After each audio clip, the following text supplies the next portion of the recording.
folks, and welcome to another thrilling session of Canby's annual city budget. We will go ahead and get things started.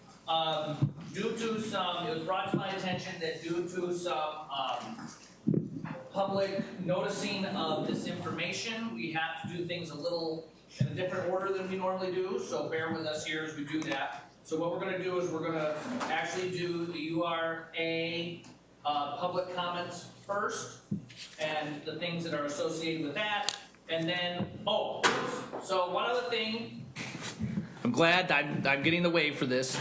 So we have to share microphones, so make sure if you or your neighbor are going to talk that you push the button to turn your microphone thing green, okay? And if not, I will try to pay attention not only to myself but others and make sure that folks are turning that on, okay?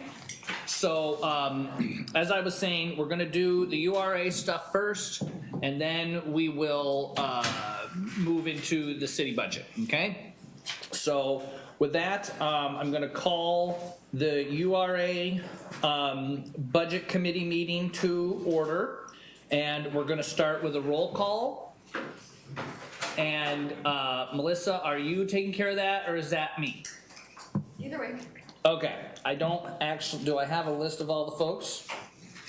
We have names. Okay, so we'll start, city administrator, Yes. Scott Archer, City Administrator. excellent. I'm sorry, yes, I should say your names. Eric, finance director, Yeah, Eric Itola here.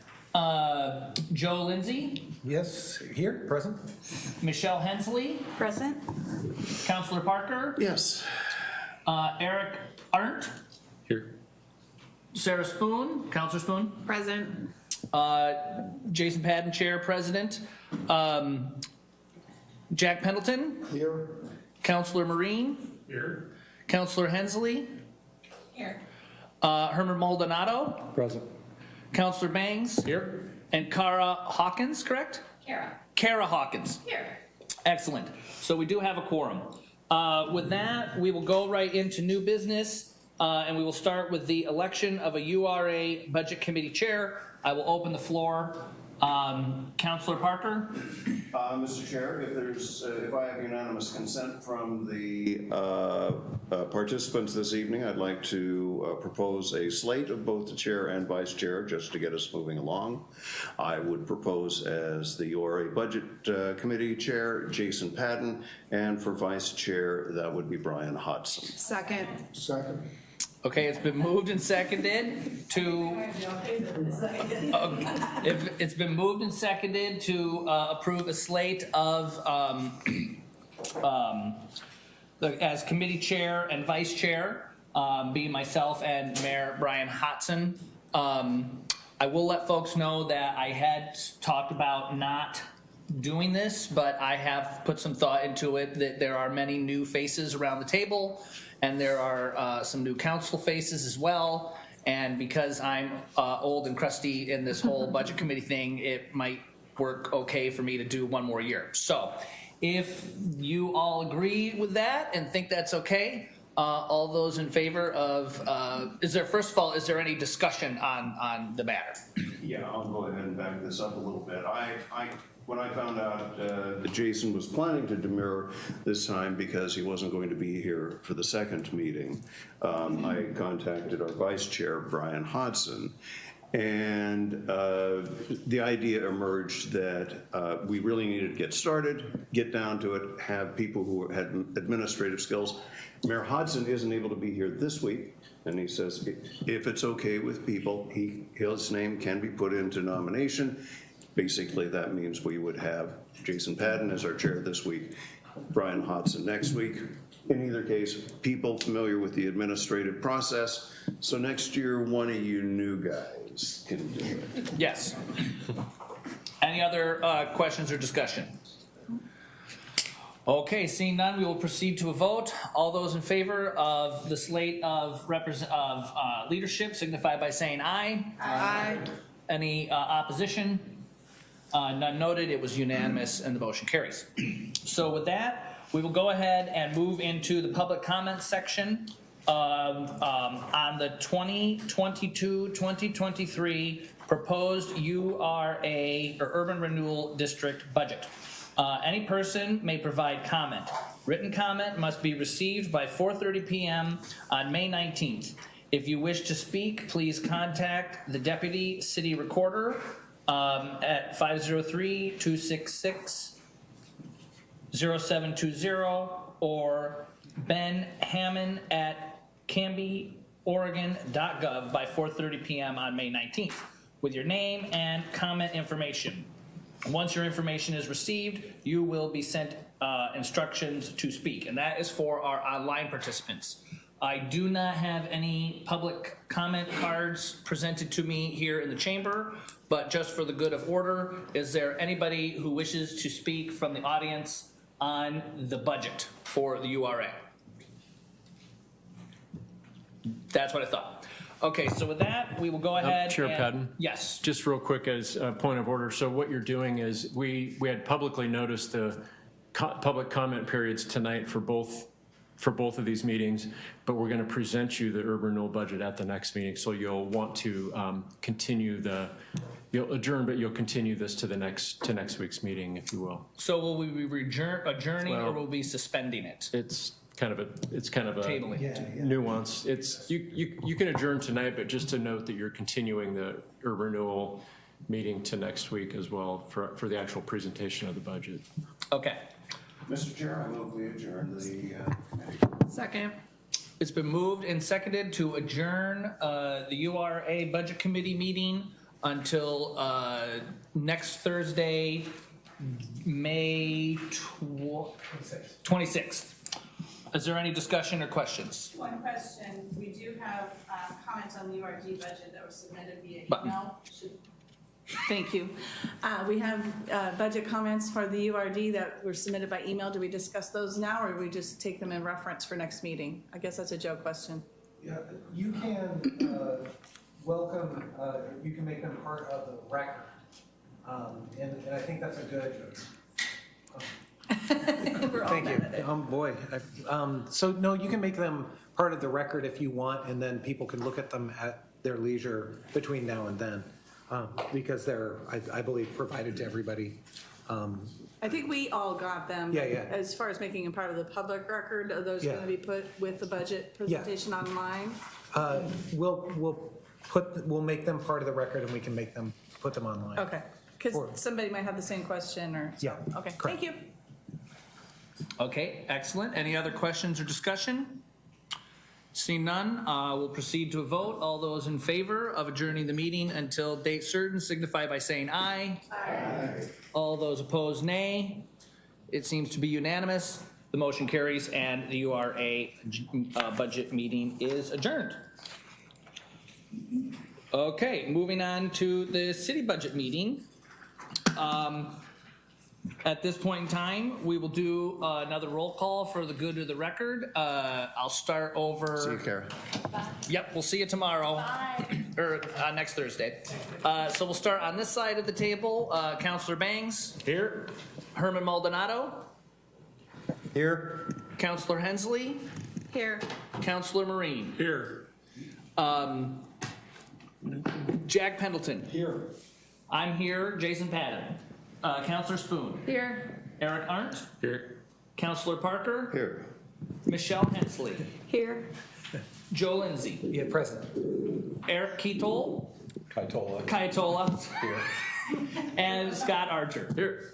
Excellent. So with that, we will go ahead and start with item A, which is electing a budget committee chair. Mr. Chair? Yes. I will take a page of Councilor Parker's book and propose that we elect another slate of you being chair and Mayor Brian Hodson being vice chair for the city budget committee. Second.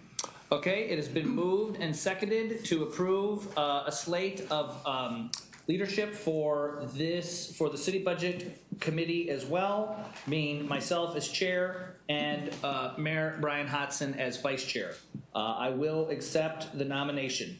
Is there any discussion regarding the motion?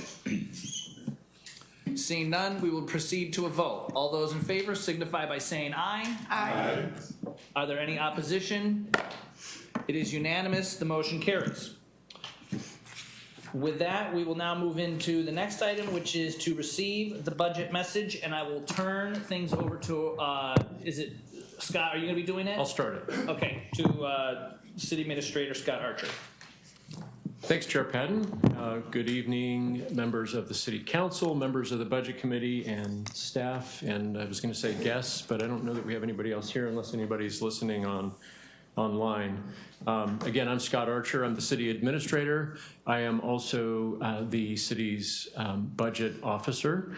I get to deliver you the budget, proposed budget, and I will be giving you a brief overview, kind of an introduction, and then I will be handing it over to Eric Kaitola, Finance Director, who will walk you through some of the particulars of the budget, and we welcome all of your questions and input tonight, of course.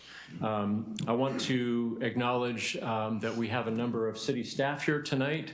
I will just introduce everybody that I think is here. We have Joe Lindsay, our city attorney and assistant city administrator. Eric Kaitola, our finance director. Melissa Bissett, our city recorder and human resources director. Jamie Stickle, our economic development director and our communications specialist. From Transit, we have Todd Wood, our Transit and Fleet Director. Also with our Transit Division, we have Heidi Mueller up there, I think, yes. Don Hardy, our Planning Director, is here. From our Police Department, the men in blue have loaded us up here with a lot of badges over there. Good job, guys. So we have Chief George Tro and our two captains, Jose Gonzalez and Doug Kitzmiller. Eric Leighton, our aquatics manager, is here. From our Public Works Department, we have our director, Jerry Nalzine, there's Jerry, and our Public Works lead, Spencer Pollock. We also have Jeff Snyder, our Parks lead, is here. And then I do want to note that our library and IT director, Danny Smith, is unfortunately unable to join us because of a personal emergency. In introducing our staff team here, I want to acknowledge and thank all of the great work that our city's staff team has done in participating in the creation of this proposed budget document. The assembling and putting all this together is a monumental accomplishment, and it requires a tremendous amount of time and effort, and everybody in this room had something to do with that, and so really appreciate all that. I also want to thank all of you, though he's not here, our mayor, Mayor Hodson, and all of our city council members, and you, our budget committee members, for your time and your effort in reviewing the document, which I'm sure you've all read thoroughly, receiving the budget message and our staff reports, and then our deliberation and eventual approval of the proposed budget that we will then present to our city council for adoption on June 15th. So as your city's budget officer, it is my pleasure to present the City of Canby's proposed fiscal year 2022-23 budget with total expenditures proposed in the amount of $41.2 million. If we were including our interfund transfers and reserve funds, the total proposed budget is $70,143,127. I say both of those things because when we talk about our budget and review that, what we're really talking about is our expenditures amount, and that's the amount that's allocated for us to run the city. But when you put together all of the interfund transfers and the reserve funds, what you're actually doing is adopting a whole budget that is closer to $70 million. Eric's probably going to cover this a little bit, but I'm just going to touch on it. In the time that we prepared this draft, and put it out, we have actually come to realize that we have some positive increases in our fund balances. So we're even in better position than this budget document shows as far as our fund balances go. And I'll leave it to Eric to share that with you just a little bit more. So the total expenditures come in at a 29% increase over the current fiscal year's adopted budget. This increase is primarily due to one-time expenditures and capital projects. We will be talking about those, and we'll give you a clearer picture of what that means. The annual budget lays out the city's business and financial plan for the fiscal year. It's intended to represent the priorities and the goals of the city council, our residents, the budget committee, and all of our stakeholders in the city. The annual budget is the city's financial plan for providing the vast array of services and programs for our community in terms of safety, livability, and quality of life.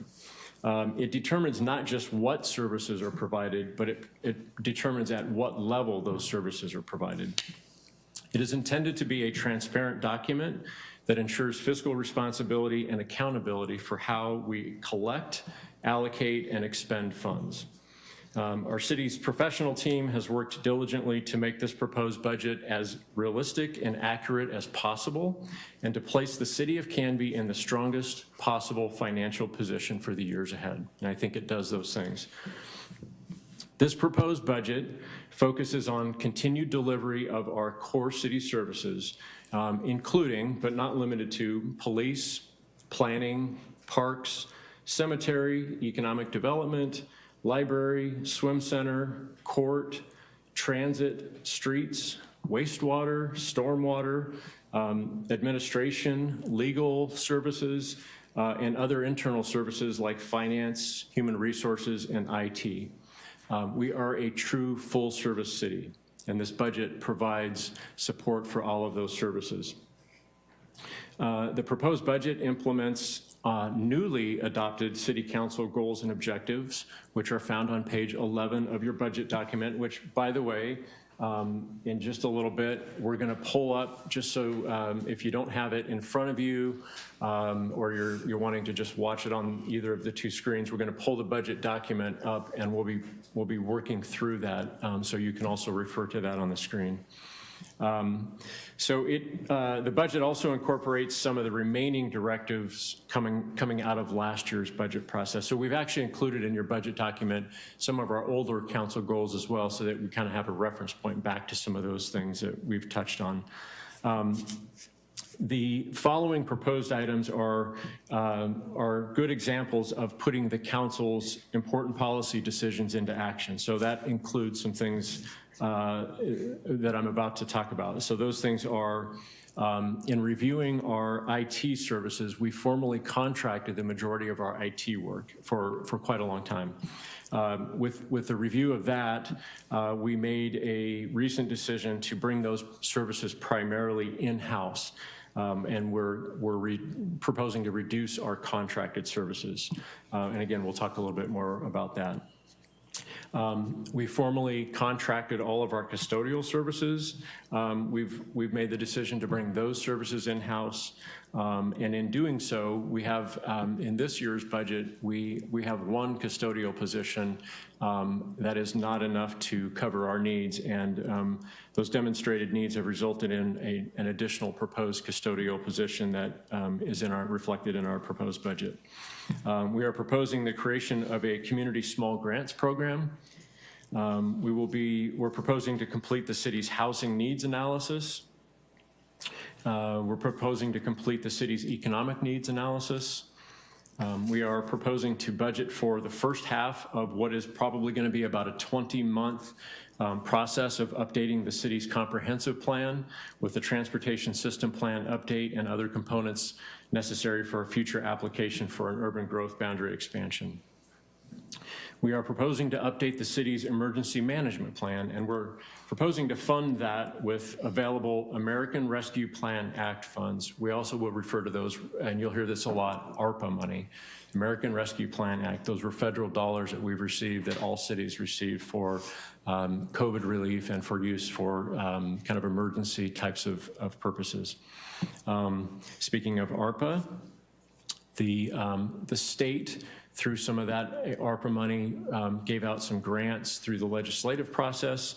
In addition to our $3.9 million that we received just as a formula amount for ARPA, we are also receiving, thanks to some legislative efforts from our representatives locally, $2.96 million from the legislative slate, from this year's legislative session.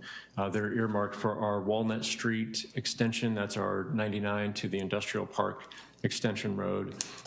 That is in its engineering stages. In fact, our council just did a first reading on a contract for that last night, and we're hoping to begin construction of that in the next fiscal cycle. So that's a big one. We got essentially $3 million bonus money from our legislative session from an earmark.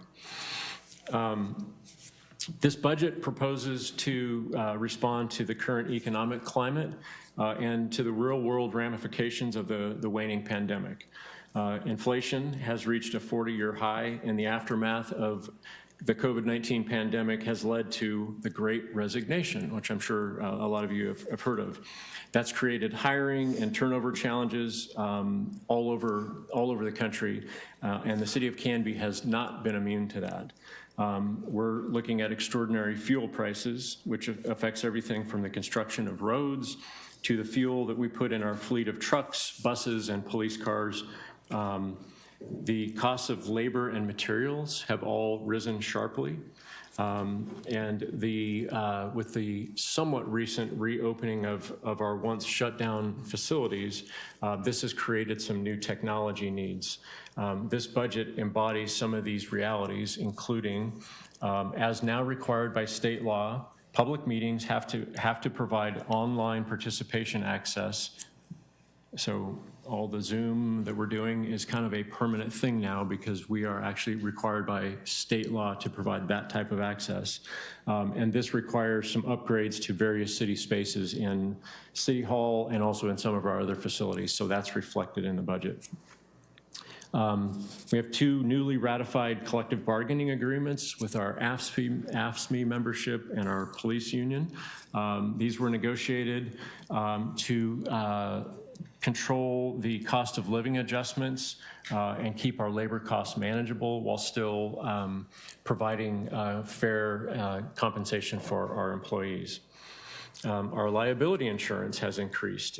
It is in part because it is more expensive when your values of your property and your items go up. So as we know, property and building costs, the valuation of those has gone up. Well, the insurance companies look at that as an increase in their liability. The second half, I mentioned the ARPA money. We received our first installment this year, around $1.9 million. We'll receive the second half of that. I should say we received the first half of that last year. We're receiving the second half of that this year. And that totals about $3.9 million received over the 2 years. The proposed budget uses forward thinking to meet the needs of our growing and changing community. Many of our departments have employed various strategies to navigate the challenges and opportunities facing our city today. A few examples of that include, in partnership with Canby Utility, our Public Works Department is proposing to install electric car charging stations in the city-owned parking lot next to the movie theater, just over here. An additional position is proposed in our Public Works Department to address some long-term needs, as well as planning for some future needs. The Planning Department is proposing an additional planning tech position to aid in our numerous ongoing developments, code changes, and the added projects created in part by the Council's updated goals and objectives. The Police Department is proposing the implementation of body cameras for every officer. The PD also proposes to take a current hybrid position. This is a little more forward-looking, but we're going to look at taking a current hybrid position, which is a split between half code enforcement, half evidence tech, and by next budget cycle, bring you a proposal that would separate those positions and make them each full-time. So we're not doing that this year, but I'm just kind of planting the seed for next year. And that will deal with the pending significant increase in our evidence requirements that will be created by the implementation of the body cameras. The implementation of the body cameras is going to take several months, probably about 2/3 of the next fiscal year, so that need really will kick in the following fiscal year. The police department is also requesting an additional sergeant position in the proposed budget now. This will solidify our around-the-clock supervision. Right now, we have a gap in our supervisory capacity with the number of sergeants that we have, so we're proposing to close that gap. Police department also wants to creatively use our ARPA funds to hire a behavioral health specialist to allow for essentially to support the work of the police department, particularly in matters dealing with mental health issues. And I think you're going to hear from Chief Tro on that a little bit. Our municipal court is reducing its liabilities and costs by allowing the district attorney in Clackamas County to prosecute all state crimes and letting the county services better address and serve criminal defendants. We will still have a municipal court, but we will limit that, what entails, and we will allow the district attorney to prosecute those criminal level types of activities. Our library is altering and targeting its programming to add quality while reducing redundancy and unpopular events. This budget proposes an increase in the support from general fund to the library for the difference between what we get from the county library district and the total cost to maintain our current level of service. So we're going to talk a little bit about that in detail. On the administrative level, we're doing some things creatively to bring costs down and be more efficient, including things like consolidating our printing service contracts to put those all under one umbrella to maximize efficiency and reduce costs. We're also looking at utilizing new modules in our software system. We've significantly, thanks in large part to Melissa Bissett and her efforts and leadership, we are automating a number of the facets of our city operations through our HR and even looking at implementing an online business licensing system with that. That's just a few examples, but each and every department of the city strives to provide high-quality internal and external customer service while seeking to use technology and innovation towards ongoing goals of cutting costs and always looking for better efficiencies. As mentioned, this overall proposed budget comes in at about a 29% increase from the prior budget year. However, again, that is mostly based on one-time expenditures and ongoing or proposed capital projects. The proposed budget for the general fund expenditures represents an 8% increase from current year's budget.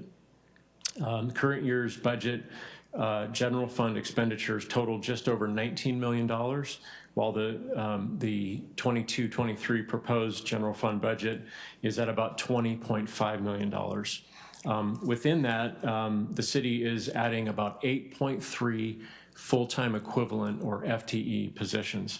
Now that is not all, that doesn't mean that every one of those is a full new position. Sometimes we calculate FTEs with combining our part-time and seasonal types of labor, but we do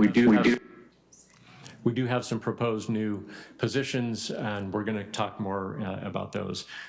There is a chart in your budget, I think it's on page 31, that shows some comparisons of, even though we're adding new positions, our per capita number of positions in the city per population is actually remaining stagnant. So because of our updating of our increasing population, our staffing levels are basically, even though we're adding positions, we're kind of remaining flat as far as our per capita. Labor costs have gone up with the cost of living adjustments, and the entire city has experienced inflationary increases to materials and services throughout every department. So a proposed increase that comes in under the national 40-year inflation rate while still expanding services, I think is pretty impressive. We have a number of these one-time and capital costs that account for a lot of our increases. And they require some further explanation, but I'm just going to kind of give you a quick idea of what those look like.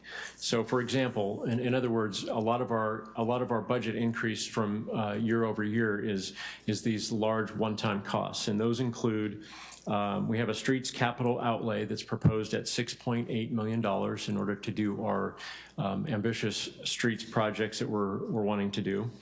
Our parks program includes a dog park proposal for $900,000 and a $1 million line item that is for, it's a generalized description that will allow for implementation of what comes out of our soon-to-be implemented Parks and Recreation Master Plan. Our parks, streets, public works, sewer, collections, and storm are all adding $100,000 each for the building of a new fuel station at the Public Works Operations Center. We have an emergency management plan that's proposed at a one-time cost of about $100,000. We have pool renovations that we've been wanting to do for a number of years that are proposed at $1.5 million from our swim center fund. We are proposing a $2.1 million expenditure for building a new transit office. We are currently in a leased facility, and that is from our transit budget. Our wastewater treatment program has capital outlay at just under $1 million. Our collections program has capital outlay of $1.4 million. And then the first year of our comprehensive plan amendment through our planning department is slated at about $350,000. So adding the above projects and one-time expenses together accounts for $15.6 million of the proposed overall budget. Even with these one-time and other ongoing cost increase, our reserves are still very healthy. And in fact, our general fund reserve is anticipated to remain within our financial goals, our financial policy goals. In conclusion, for my part, and then I'm going to hand it over to Eric, the proposed budget that's in front of you looks to implement the 2022 adopted City Council goals and objectives, responsibly respond to our current economic conditions and crises, as well as employ forward and creative thinking to address the City of Canby's growing needs. And we're going to talk more in depth about those different things. And with that, what I'd like to do at this point is turn the microphone over to Eric Kaitola, our finance director. And we also have our staff here to help out and do some assisting of presenting and also answering questions. I'll pause and see if there are any questions at this time, or Chair Patton, if you want to do anything else. Yes, so thank you very much, Scott. So just as a rundown of the format, similar to what we have done in the past, we will stop after each milestone. So with the, oh, what happened? We have an audio problem right now, so if we could take a minute to figure that out. I think everyone in the room probably needs to, if you have Zoom up, I don't know if you do, make sure it's on mute. And I'm going to try. Does anybody else have Zoom up? Well, while they're sorting that out, no one's here is going to catch on fire if I say this and they don't hear it. So what we're going to do is similar to previous years, is after each milestone of the presentation, we'll stop and ask if there are any questions from the committee. If there are any questions that cannot be answered quickly or there needs to be more research, there will be a parking lot, and we will add those items to the parking lot to be addressed at the next meeting or later on in this meeting. Is there any questions regarding that? Scott? Not a question, but just a comment and to note that, so on your agendas, as we go through each of the funds and each of the programs, there's a corresponding page number that references your budget book or your budget document number. And then we're also going to, again, pull that up on the screen. And as we move through these, we'll have the corresponding budget pages up on the screens as well. So just want to let you know that. Excellent. So let me just check. Are we still audio problems? We're good? Okay, excellent. Counselor Hensley. I just was wondering, if we have a question on, regarding new positions being added based on your budget message, is now the time to ask the questions, or when we get to that line item? I would say it might be more pertinent to do those in that particular line item, because then we will also have the department chair or department lead in the hot seat, and we'll just get them all at the same time. Very good. If that I'll hold works. my questions then, thank you. Okay, excellent. So with that, I will now pass it back over to Eric to start to go through his presentation. All right, my name is Eric Kaitola. I started working for the city of Canby part-time, 20 hours a week in August, and took a full-time offer in February. It's been pretty challenging with the huge turnover in the finance department.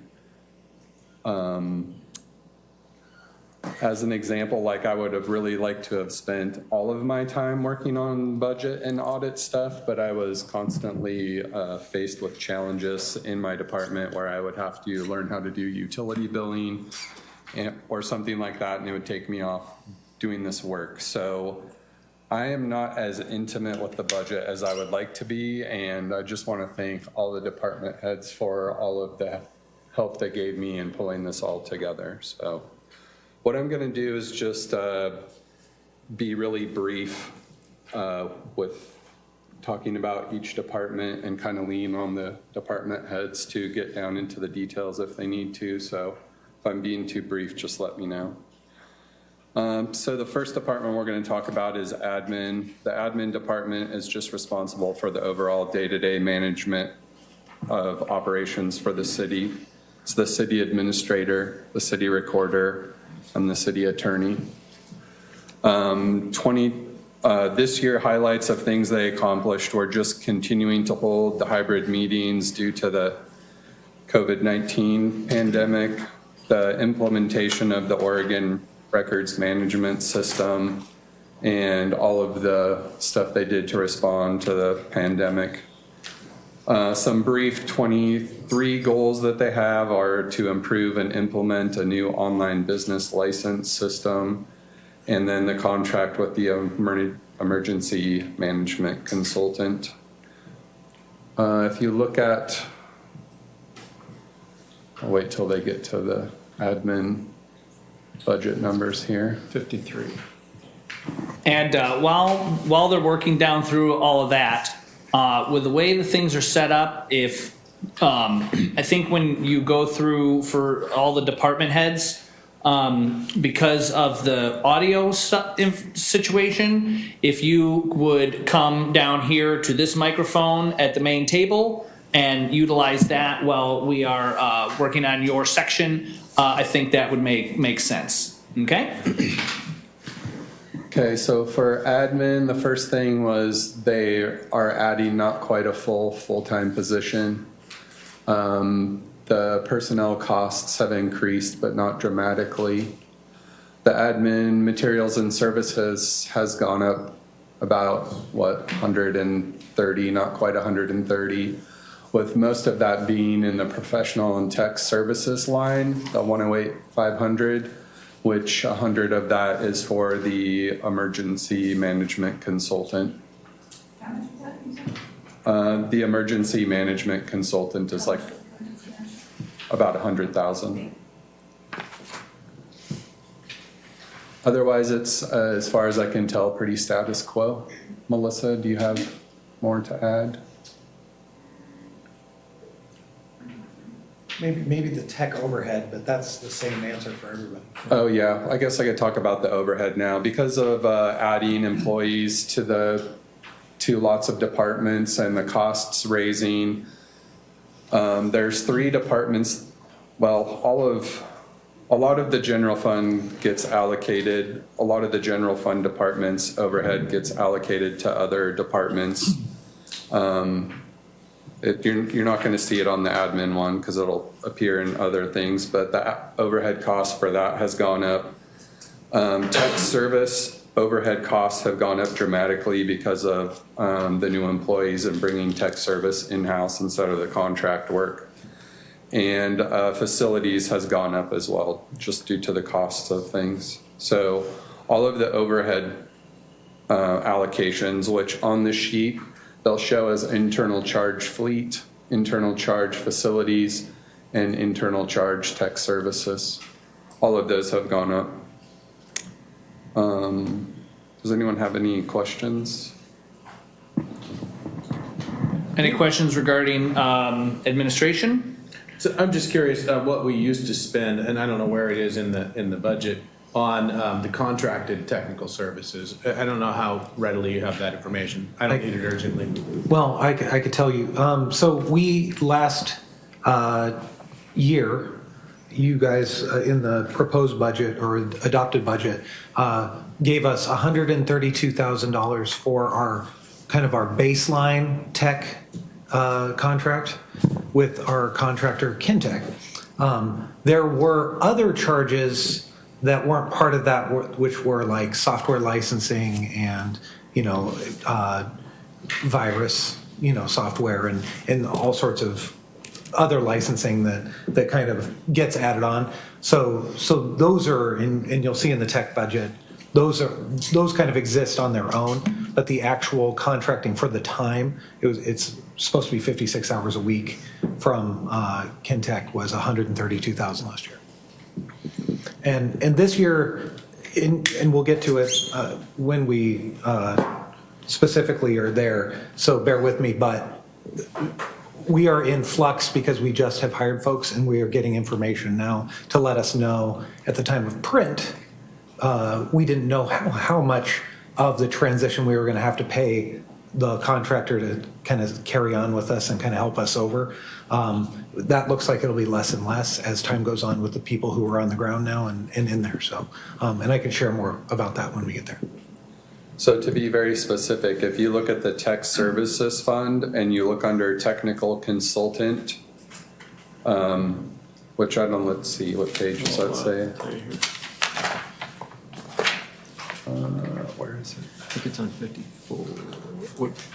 I was looking Oh, for you're the looking at tech tech services. services, We're gotcha. not touching it today. Yeah. Looks like it's on a different page. And I don't have the budget to know what page it's on. I don't need that. Okay. Okay. I can say more. I guess, whenever people feel it's appropriate, or if it's just a burning question, I can try to start answering it in greater detail. Okay, are there any other questions regarding the administration? First, Counselor Bangs, did your question get answered? I think so. Okay. Are there any other questions regarding the administrative section of the budget? Okay, then we'll move on to HR and risk management.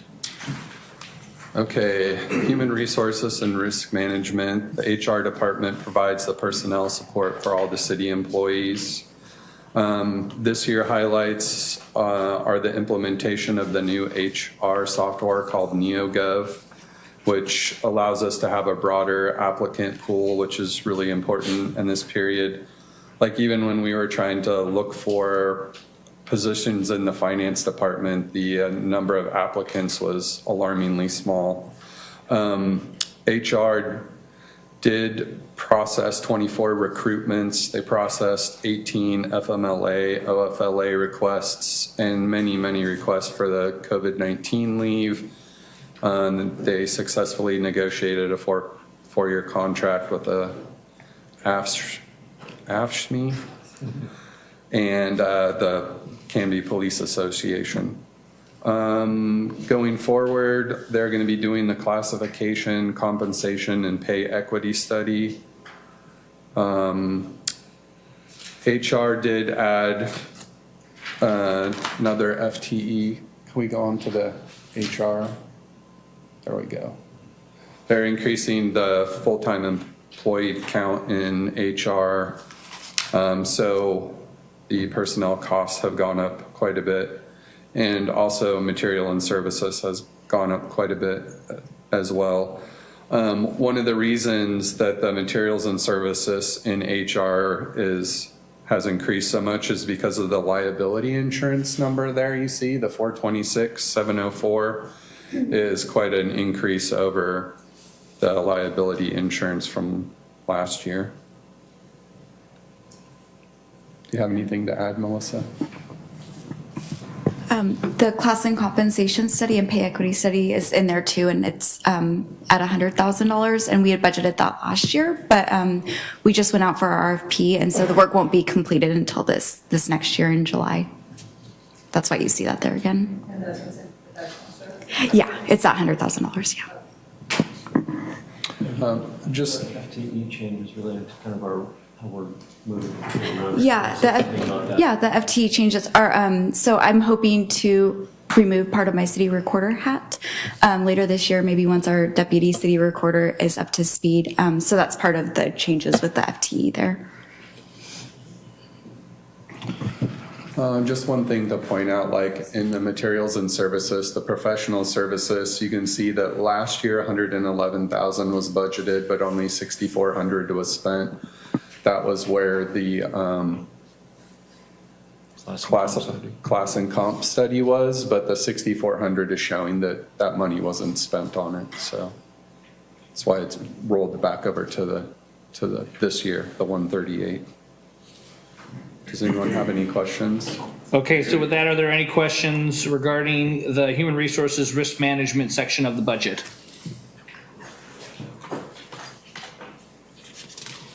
Okay, we'll move on to finance. I'll try not to talk a whole lot about finance. The finance department manages the city's finances and provides financial information. Just so you know, one of my favorite things is providing financial information. So anytime anyone asks, I really enjoy finding it and giving it out.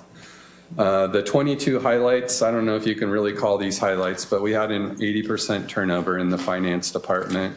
The one person that remained actually changed positions. They were the accounts payable person, but went to payroll. So she was still learning a new position. So everyone that's been hired into finance is learning their position this year, which has been really hard.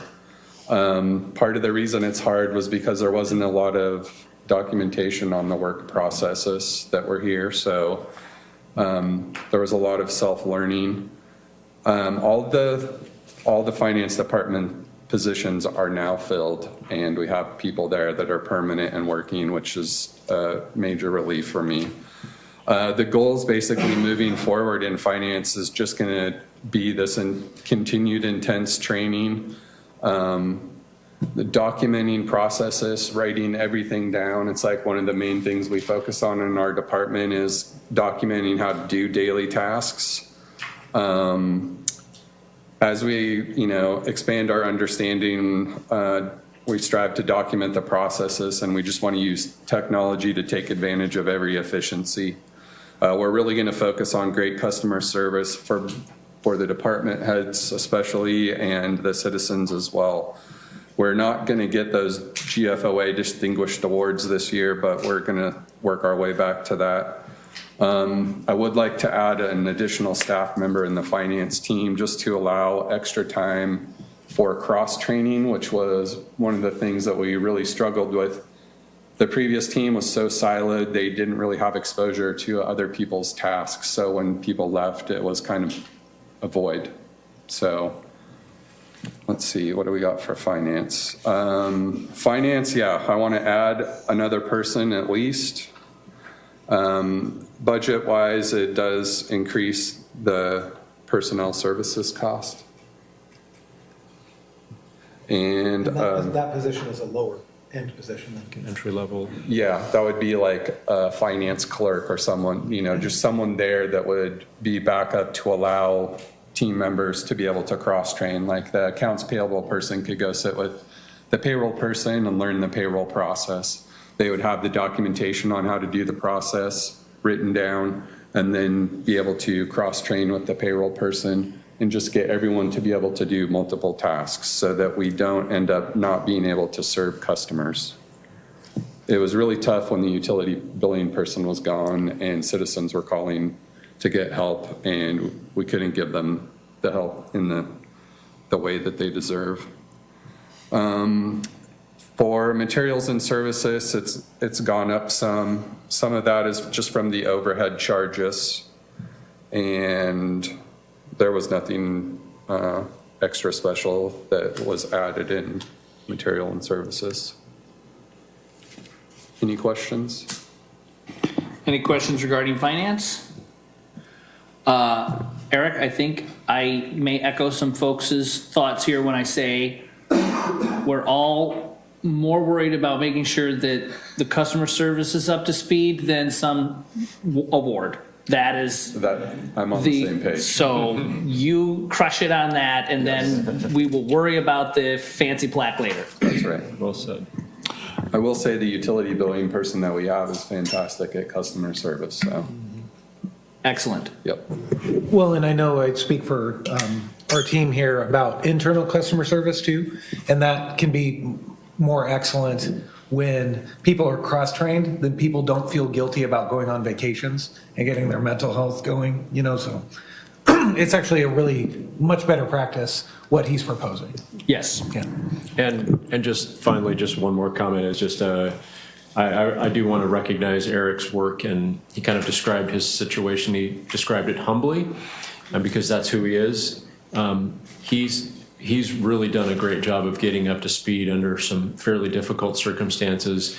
When you have an entire department, especially something as critical as finance, which keeps the whole city running, and you're sort of keeping those pieces together, and then you're recreating your team and doing all this, and sitting here tonight with I think a very good budget in front of you. That took something beyond just the normal kind of finance work, and I want to commend Eric for that. And then the team that we have in place now going forward is, I think we've got a really strong team, and we're just going to keep getting better. And I appreciate the comments about the service level. It's very important to us. Yes, and I think when Eric first came on board, I had a meeting with him shortly after he was fully on board and was sitting in the office, and I must say, even though he has a very calm demeanor, I thought he was vibrating, and I am surprised he hasn't exploded with all that's going on. So we appreciate the fact that you're hanging in there. That's great. Yes, thank you. Yes, we're happy to have you, Eric. Thank you. Yes, we are, thank you. Okay, anything else on finance? Yes, kind of. Scott mentioned the beginning fund balances. You should all know that I was working on the budget at the same time the audit's happening. The audit is late and it's not done yet, and we're still working on it. We had to hire a contractor to help with that, and the auditors that we have hired have taken on the task of writing the financial statements this year instead of it being done in-house. So part of the thing that came through that was because the audit and the budget documents were being created at the same time, there was fund to balance issues, and incorrect fund balances were used for this one. And so once those were updated, the position of the city has increased dramatically, like $4.5 million to the positive on fund balances. That doesn't affect the amount of expenditures that are shown in this. The amount of expenditures shown in here are accurate, but the fund balances, the amount of reserves the city has, is much more than is shown in this document. So with that, I'm still updating the budget document and plan to turn it out next week so that give you guys updated documents. And what that means as far as the process is that we'll turn around, and so we meet at the same time next week. We also do urban renewal budget next week. What Eric's talking about with the updated information is probably going to take us, if you could just be patient, we'll send you the new information with your attached agenda for next week, probably in the first couple of days of the week or so. We usually try to send out our meeting agendas a week or so in advance, but it's going to take us just a little bit longer. We don't want to duplicate information and send out old information just to post the agenda and then turn right around and reduplicate that. So Monday, Tuesday, somewhere in there, and that will reflect those improved fund balance numbers. So when I mentioned in my opening statement that the city's total budget, not just the amounts of expenditures, but the total budget is just over 70 million, that's the number that is likely to increase. So the overall budget that includes the fund balances is likely, when Eric kind of finalizes all those numbers, will go up, which just means that we're even a little more healthy than we already said we were with this first version of the draft. Excellent. Is there any questions on that? Counselor Parker? Well, I just want to restate what's already been said. I have some knowledge of the situation that you walked into, and we all owe you a thank you for doing that. And as my mother used to say, eventually you do catch a break. What finance director in the world doesn't want to walk in and say, well, the numbers are screwed up. You guys have $4 million more than I thought. So congratulations on catching a break. Thank you. Any other questions? Okay, excellent. We will move on to court. Okay, Municipal Court. Canby Municipal Court is the judicial branch of the city. Its mission is to provide a fair and impartial local forum for the resolution of all city traffic, parking, city code violations committed within the city's limits. 22 highlights are that the court continued to operate a virtual court system, which was extremely successful and reduced the amount of criminal failure to appear charges and default violation convictions significantly. In 22, the municipal court was relocated to City Hall. Going forward, just hitting it top level, the court's going to be tapering down on the processing of misdemeanor charges. There'll be reduced staffing requirements, and we're anticipating a 1-year transition period. Would you like to talk about that more? If people have, I know Mr. Pendleton put some questions out, and I saw that this was one of them. So it's fair to think that everybody has the same question, which is, what is the court going to be doing? What we currently do is we incorporate not only all of our own ordinances into what offends the city, but we also incorporate all of the state level misdemeanors. And those state level misdemeanors, the DA has a duty to prosecute if we don't choose to prosecute them. And so we've had discussions, and George Troe, our chief, has been really integral in this as well. We've spent the last 6 or so months talking with, or even more probably, with the DA. They're actually hiring 4 new DAs this year in their budget, and they're going to be doing a lot of this level of prosecution anyway. And so they know they have to take it on if we say we don't want to do it anymore. What that does is it reduces our liability because we don't have to actually deal with the crimes. We do the arrests, we catch people, we send those crimes up, and they will be prosecuted by professional prosecutors. Then they'll have professional probation officers, because if we put people on probation here for crimes in our court, then our court is the probation officer. So it's going to reduce the pipeline of arrest warrants when people don't show up for crimes. It's going to reduce the actual, it's going to maintain the same levels of prosecution, just done up there by somebody who's an expert in doing it. And then what it'll do is the pipeline shrinks down over time. Everybody who's prosecuted today for a crime might be put on a 2-year probation. So we'll still be a probation officer for several people, even though we stop sending all the crimes for prosecution to our municipal court. It also gives us flexibility because we do have ordinances here, and those can still be prosecuted here.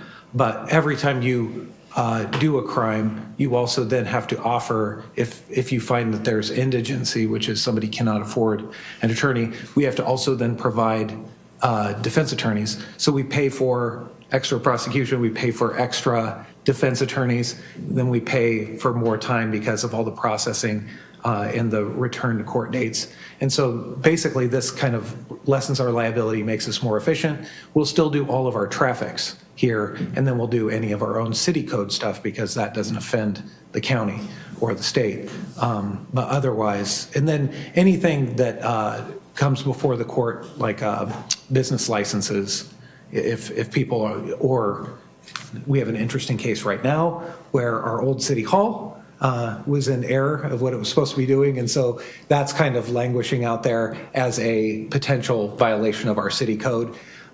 So we will still be able to come through our court for all of that. But as far as state level crimes, we're going to let the state level experts do those. Counselor Hensley. Thank you, Joe. That explanation did say a lot. Sounds like it could save the city a lot of money, but I'm wondering, is there an expectation of some kind of payment from municipalities to the county for those services? Or is it just they deal with it and they? Yeah, they have to deal with it. So the statewide level, state crimes, right, are statewide, but each jurisdiction is the county. So each DA, there's a county DA in every county. And those are where all the state crimes are actually prosecuted unless cities decide to do them themselves. And so it's kind of a no-brainer in a way, right, that you send it to the experts who are tasked with actually doing it, and they're duty-bound to do it. So if you send them the crimes, they have to prosecute them. We have a relationship, especially our chief has a relationship with the DA, and they've spoken quite a bit about this. And they know that we waited for the budget season so that they could budget for additional DAs to take on the extra that we do. But yeah, thank you. Are there any other questions? Yeah, just more of curiosity than anything. Why were we prosecuting state-level crimes before? Well, so some municipal courts are set up and they do that. And I think sometimes there's this notion of local control. It plays out more in counties like Multnomah, where the DA might not ever prosecute a lower level crime. And so you want to make sure that they're being prosecuted some way, somehow. In our county, and the numbers came out, and thank you, George, for sharing those with me as well. It just so happens that our county is prosecuting so well that with 10% of the state's population, we are down to like only 3% of the murders. As an example, the Multnomah County has 19% of the state's population. They have like 53% of the state's murders.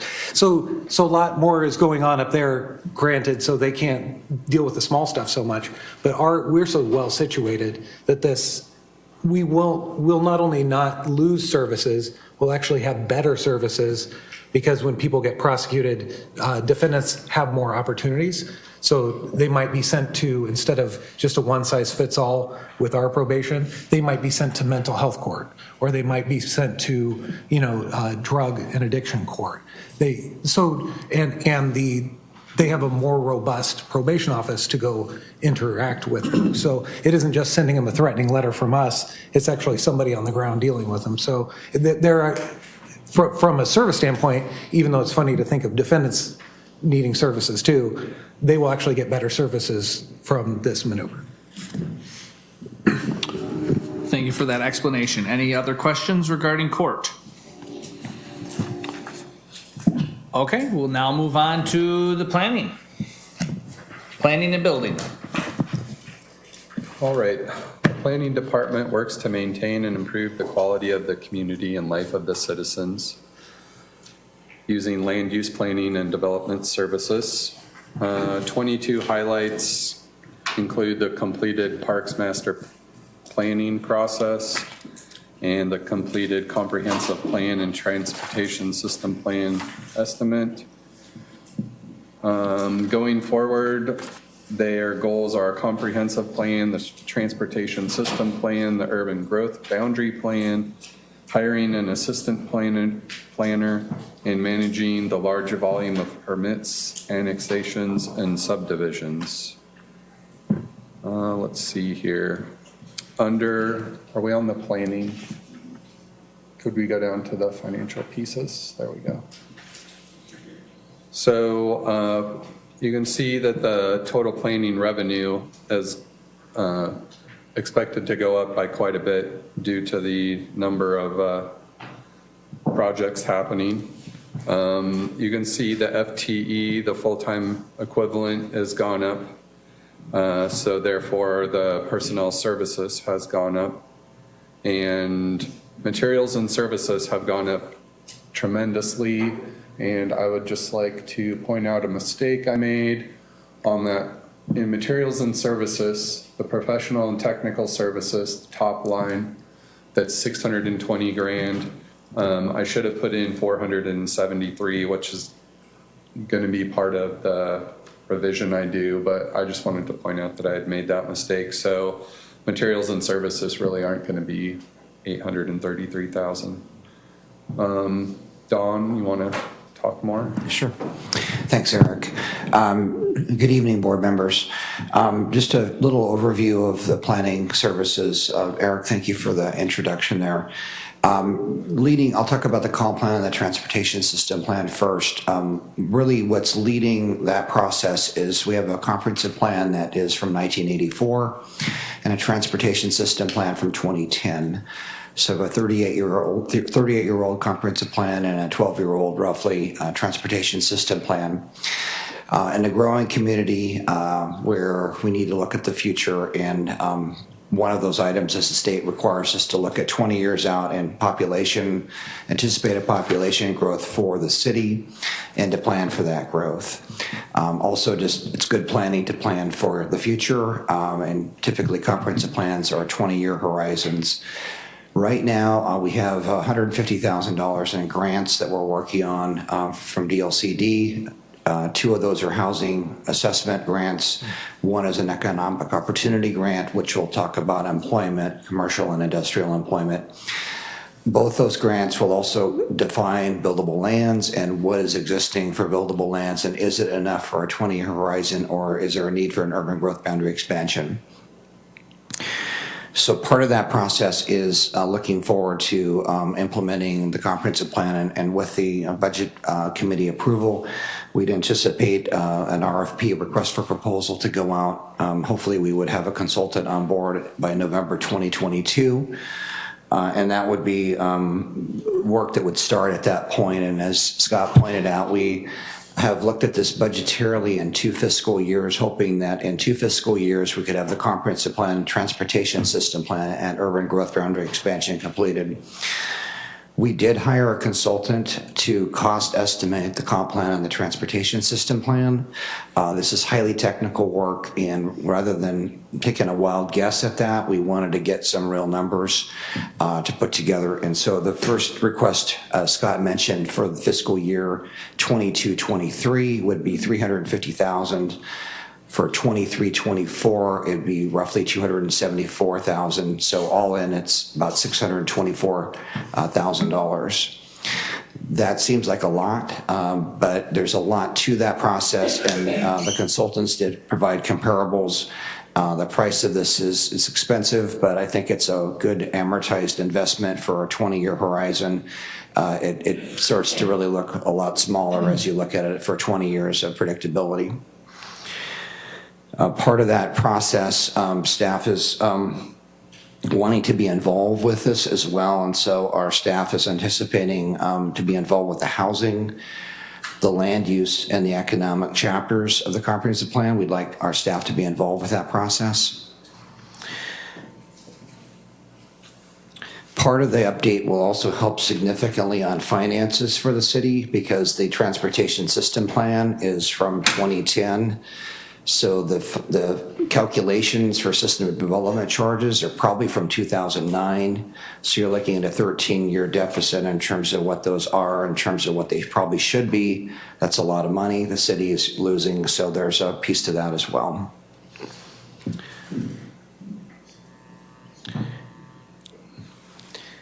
I wanted to talk about our assistant, the planning technician ad that we're requesting as well. We have historically high permit rates at this point. They're continuing just to keep up with the work that's there, and the long-range work that's planned, which is the comprehensive plan and transportation system plan, which requires a ton of meetings and advisory committees for both the comprehensive plan and transportation system plan. That position we really think is warranted. One of the items that the council has not seen is our permit fee increase, which is consistent with the cost recovery recommendations and the goals the council has set out for 2022. That fee increase is, although not cost recovery, puts us more in the middle of the pack, looking at our comparable jurisdictions in Oregon that are surrounding us. And just with a small increase in those fees, we could generate, we believe, between $50,000 and $90,000, which we believe will largely cover the cost of the planning technician. Again, that will be coming before the council on June 15th as part of the fee increase package.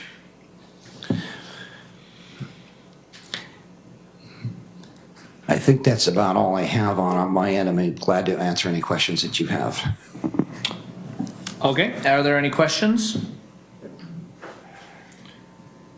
So I have a few, and I will just make sure people know, for good of the record, that I'm also the chair of the Planning Commission, so I'm at an advantage here, so I will apologize. Are the numbers in this budget representative of the fee, like the revenues of this budget, are they representative of the fee increase or based on current fee costs? Current fee. Okay, and then my next question is, with these plans, like the housing needs analysis, the TSP, and then there's also been talk of doing more of a holistic code review and update once those two big nuggets have been swallowed. Would it make sense to put into future budgets money that is a little bit each year towards updating those, keeping those programs and those studies updated, rather than waiting for like 5 or 15 years for them to then be out of date and say, oh my gosh, now we got to scrape together, $300,000 to get this done? What is your thoughts on that? And Jason, I think that's a great idea. The periodic review process is typically 5 to 7 year cycles. So it may not be every year. One ask, though, that we have not, this is again planting a seed maybe on the horizon here, is a holistic update of our entire zoning code. We'll continue to come before council on what we call the low-hanging fruit, as we talked about last night, and those items that we can come before you. There is a need to have a consultant go through the entire code and integrate all of it, though. It's beyond our staffing abilities to do that. There's a lot of firms that have that technical capacity. I think as we get into the future, I think that would be the next step, which be after we do the transportation system plan and the comprehensive planner. If we get partway into that, I think code changes will likely come out of that. Some of those will relate to road standards. Some of them may relate to parking standards. Those are fairly complicated items, especially parking, that typically requires someone with some technical experience. It's beyond our staff experience. And it would also be about integrating the code into one body that essentially is easier to use, has less inconsistencies that are kind of buried in the code that we don't find out about. Those usually come out during hearings processes, unfortunately, but they do. And there are some inconsistencies in the code that would be good to address. So I guess I'm just trying to plant a seed there to look at maybe what sort of timeline, as far as how many years before those things are needed to start setting money aside for them, and not just for things like the TSP and that, but also for like the recreation master plan, when those sort of programs need to be updated, so that way we're not scraping to get them updated. Okay, is there any other questions? Okay, I think we're done. Thank you very much. Thank you. And with that, we will move on to police. We have building, actually. Oh, wait, what building is? Same line item on the agenda, to be fair. Yes, I thought we were done with both of them. I apologize. Sorry. Okay, building. The city of Canby maintains control of its building program while contracting all day-to-day operational building plan review, permitting, and inspection functions to Clackamas County. One of the unique things about this fund is that shortfalls must be absorbed by the general fund and surpluses must be held in reserve for building department costs. So unlike other general fund departments, the building department does include interfund transfer costs. Let's see, the 22 highlights were reviewed and processed release letters for all new development in a timely manner. This year's goals, or next year's goals, are continued collaboration with the county on the permit tracking system. You can see, could you go to the financial thing? Thank you.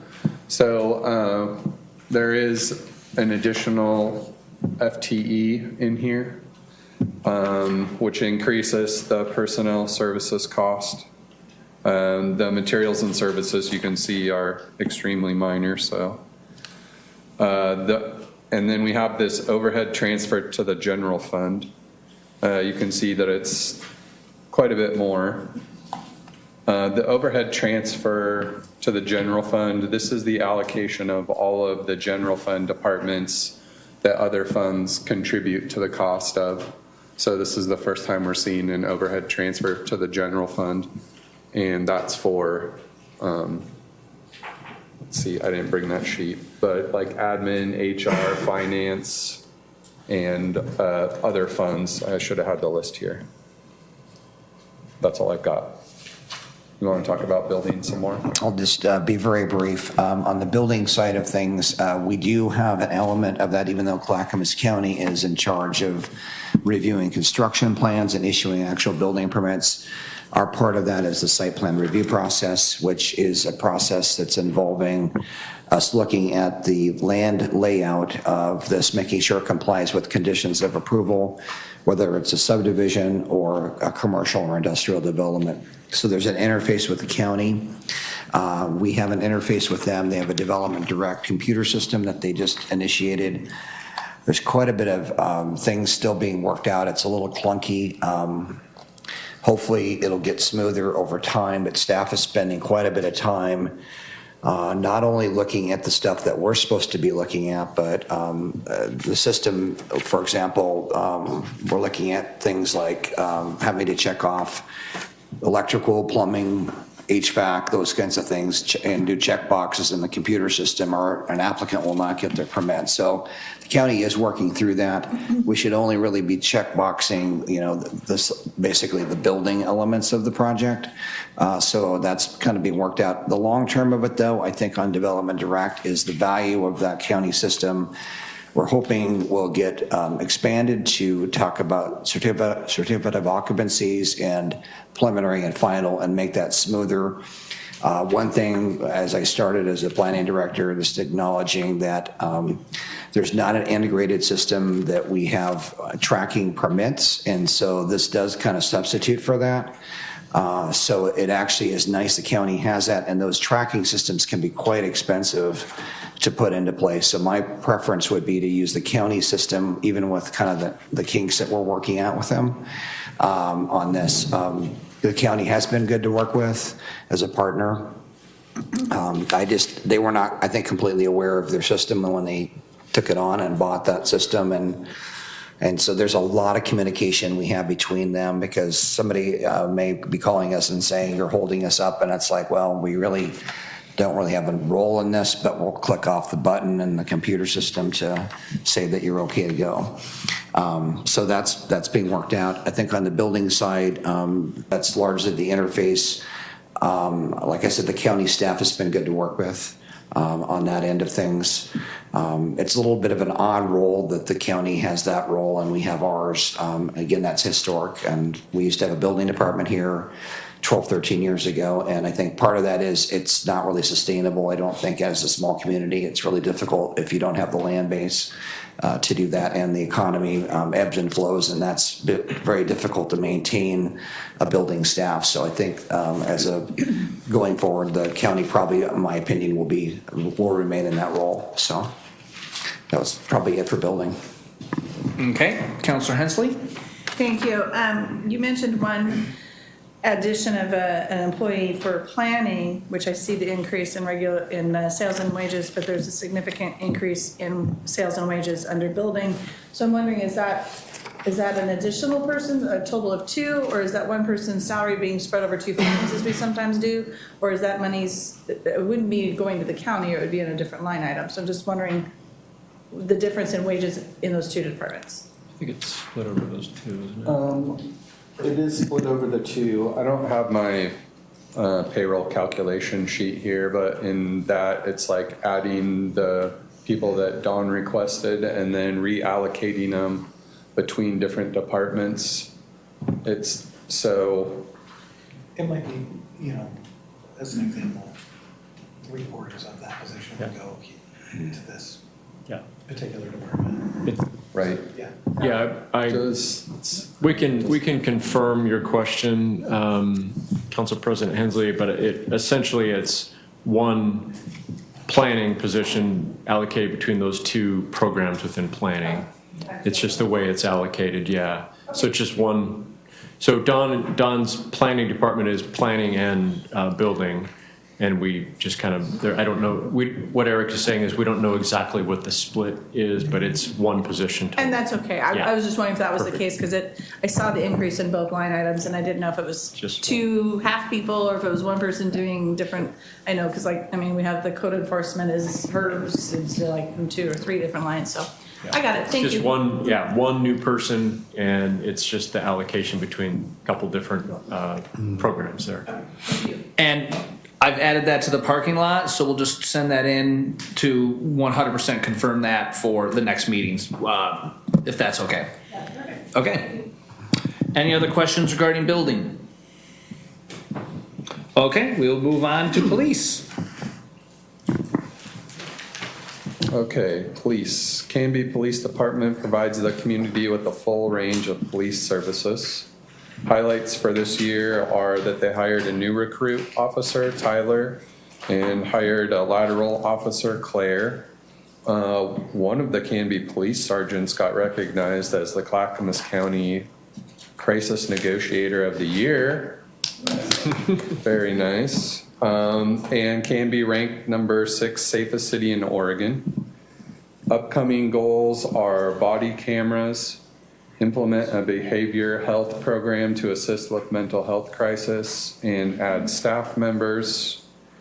So if we look at the budget sheet, let's go down to personnel. So the addition of staff brings the personnel service costs up.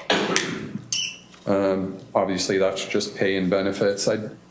Let's see. I want to point out a mistake that I made on this sheet. If you look at the overtime wages, it comes up to $381,000.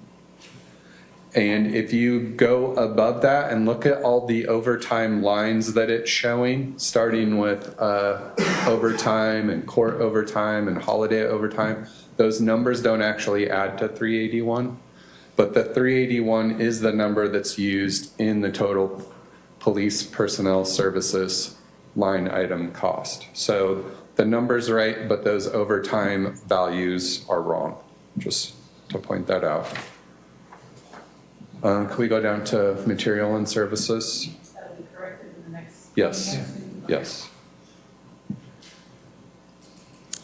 So material and services, there's an increase here. A lot of the increase is going to be in the internal charges fleet, facilities, and tech services, because police is such a large part of the general fund. They absorb a lot of the allocations of overhead. And yes. Yes.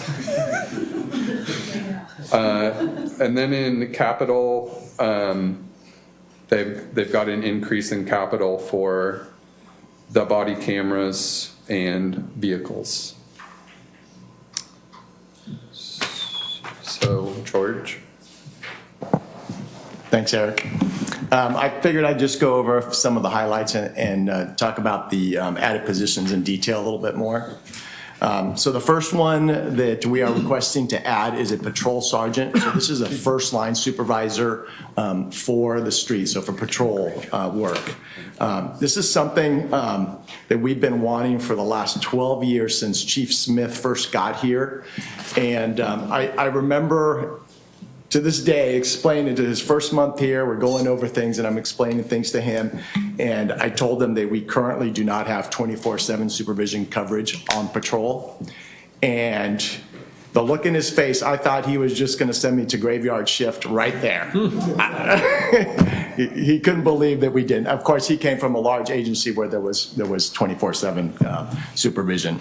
So the addition of this sergeant really increases supervision during hours that were not covered, which is mainly graveyard. I do want to clarify a little bit that this still does not get us to 24/7 supervision all the time, but it gets us very close to that. So the additional sergeant, obviously it reduces liability. It also gives mentorship to some of our younger officers, because the younger officers are usually the one that work graveyard. And they could do it. They don't need as much sleep as the more veteran officers. It also keeps up, so a patrol sergeant also is available to take calls. So it really does keep up with the population growth and increasing volume of calls that we're getting. The other thing it helps us keep, we have a minimum staffing level of 2, which really, we probably passed a long time ago, it really should be 3, but it helps us keep those minimums a little easier. When people are on vacation, they're sick, or they're training, it is really hard to keep 24/7 coverage all the time with minimum of 2. So that's something we've been wanting for a long time, and we feel that this is the right time to do it. The second position is an interesting position. So this is a behavioral health specialist, which is actually a licensed mental health specialist on staff for the city of Canby and the city police department. This position is an eligible use of ARPA funding, like Scott said earlier. So really the request is to use ARPA funding to pay for this position for the next 3 years. Because we could use ARPA funds for 3 years. Over the last several years, police and fire EMS calls involving someone in a mental health crisis have increased dramatically, and we're not immune to it. We have seen an increase. And in fact, Captain Gonzalez, just before coming up here, told me that our officers are on a call involving somebody with a mental health crisis. And we have, like Clackamas County Sheriff's Office has a behavioral health specialist on staff right now on duty. So they are out here helping us deal with that situation. So what this position really does, it really assists police and fire and EMS respond on calls related to mental health crisis. Police have great training. We have training on people, on dealing with people with mental health crisis, but we're not professionals. We're not professionals. We're good at calming the situation down, but it's that next step that police don't have the tools and the education to keep going and to follow up. So that's where the mental health specialist comes in. They actually go with police on calls that we deal with when someone's having a mental health crisis. And so not only they're able to help at that moment, but they're also help to follow up and get them the services they provide. So it's a really important position, and some of our neighbor agencies have had this. So Clackamas County Sheriff's Office, Lake Oswego Police Department, Oregon City, and there's a few that are getting it. Wilsonville is going to get one. So it's been a trend, and they've had great results adding this position to their staff. The other thing that they've found out, I know I talk a lot to Oregon City, is they also follow up on traumatic events. So when a family, there's a death, a suicide, or a major crime or something traumatic, they go the next day and follow up. So our officers will say, hey, this person had a traumatic event, can you go follow up? So they go follow up, see how they're doing, and help them get those services that they need. The other cool thing, I've been talking to Canby Fire about this position, and they are looking to add a community health paramedic. And they would love to work with this new position that we're having with that new position of theirs. And so they're so supportive of this position that at the end of 3 years, the plan is to split the cost of this position 50-50 with the city of Canby and with the fire department. Because they deal with some of the same stuff, right? They go to calls and sometimes repetitive calls where someone's having a mental health crisis, and they don't have the resources also. It's like, it's take them to the hospital or leave them. So they would love to call, a behavioral health specialist to help them get through that situation. The other thing they do is they provide training for not only for police, but for fire, city staff, and community members. Oregon City said that theirs just did a presentation at the library for their library personnel, and they absolutely loved it because they got some information on how to deal with if somebody's in the library with a mental health crisis, and what to do and how to respond to those type of situations. Just last week, I was at a chief's meeting, and the Lake Oswego chief, they've had their position now for about 6 months. And he talked about an incident that they had a couple weeks ago. He didn't get into the details, but he said the difference the behavioral health specialist made in that call was worth her salary, the whole year, was worth the whole year's salary of that position. So, it's a pretty good position. The other thing that's kind of neat, I think, with Oregon City and Lake Oswego is if we got this position, we would probably form a partnership with those, and we'll be able to cover each other if someone's on vacation or something like that, right? So ours is on vacation, we could reach out to Oregon City and have them help. Chief? Yes. Isn't it also the case that behavior health specialist, because they go out and they know intimately what happened, they also interact with the police in healthy ways to kind of decompress around each scenario as well? Yeah, absolutely. Yeah, absolutely. So in the end, this position will assist in getting individuals help they need in the time of crisis. A couple other highlights that I just wanted to point out. I'll bring up the body cams. I think Councilman Parker would be happy to see that this is on the budget this year. So body cams are expensive. The initial buying the body cams is the easy part. It's the implementation and all the back work. Scott mentioned earlier that our property evidence officer, once this is implemented, is going to have a lot more work because there's hours and hours of evidence, and it's also a public record. So there's quite a bit of work to that. So it's going to take a while to implement. We probably won't see this till the beginning of, maybe next year, February, March of next year. So when that workload increases, I think for the following year, we'll try to request the position of the evidence tech to a full-time position, and then get a code enforcement position full-time also. Cost is about $170,000, and it's over 5 years. The first year is about $50,000 up front because there's some more startup costs with software and stuff, and then there's a continual for about $30,000 a year after that for 5 years. We've looked into a couple of different systems. We're down to a couple of them, which are they're both great, and it'll be nice once it's all situated. Another couple things that we have. He mentioned in capital vehicles. So this is 3 vehicles. 2 is patrol, just standard replacement for patrol vehicles. The other one is a vehicle for this behavioral health specialist position, because she'll be able to respond for calls, or that position. It's also, we're replacing just 6 older computers in our patrol cars. There's a couple small increases in material and services. Our county dispatch fees actually went up $27,000, and that is directly due to our population growth. And that's how dispatch fees are figured for police. It's based on population. Couple little increases, just everything is costing more. Firearms, for instance, ammunition that we bought in the beginning of this fiscal year, there was a purchase we made. It was $5,000. We made the same purchase here about a month ago. The same exact was $8,000. So there's just increase in things, and all of you guys know that already. Precious metal. The other part is just, he mentioned the overtime of $381,000. Some of that is grant money that's reimbursed. So we're anticipating about $65,000 of reimbursable grant money.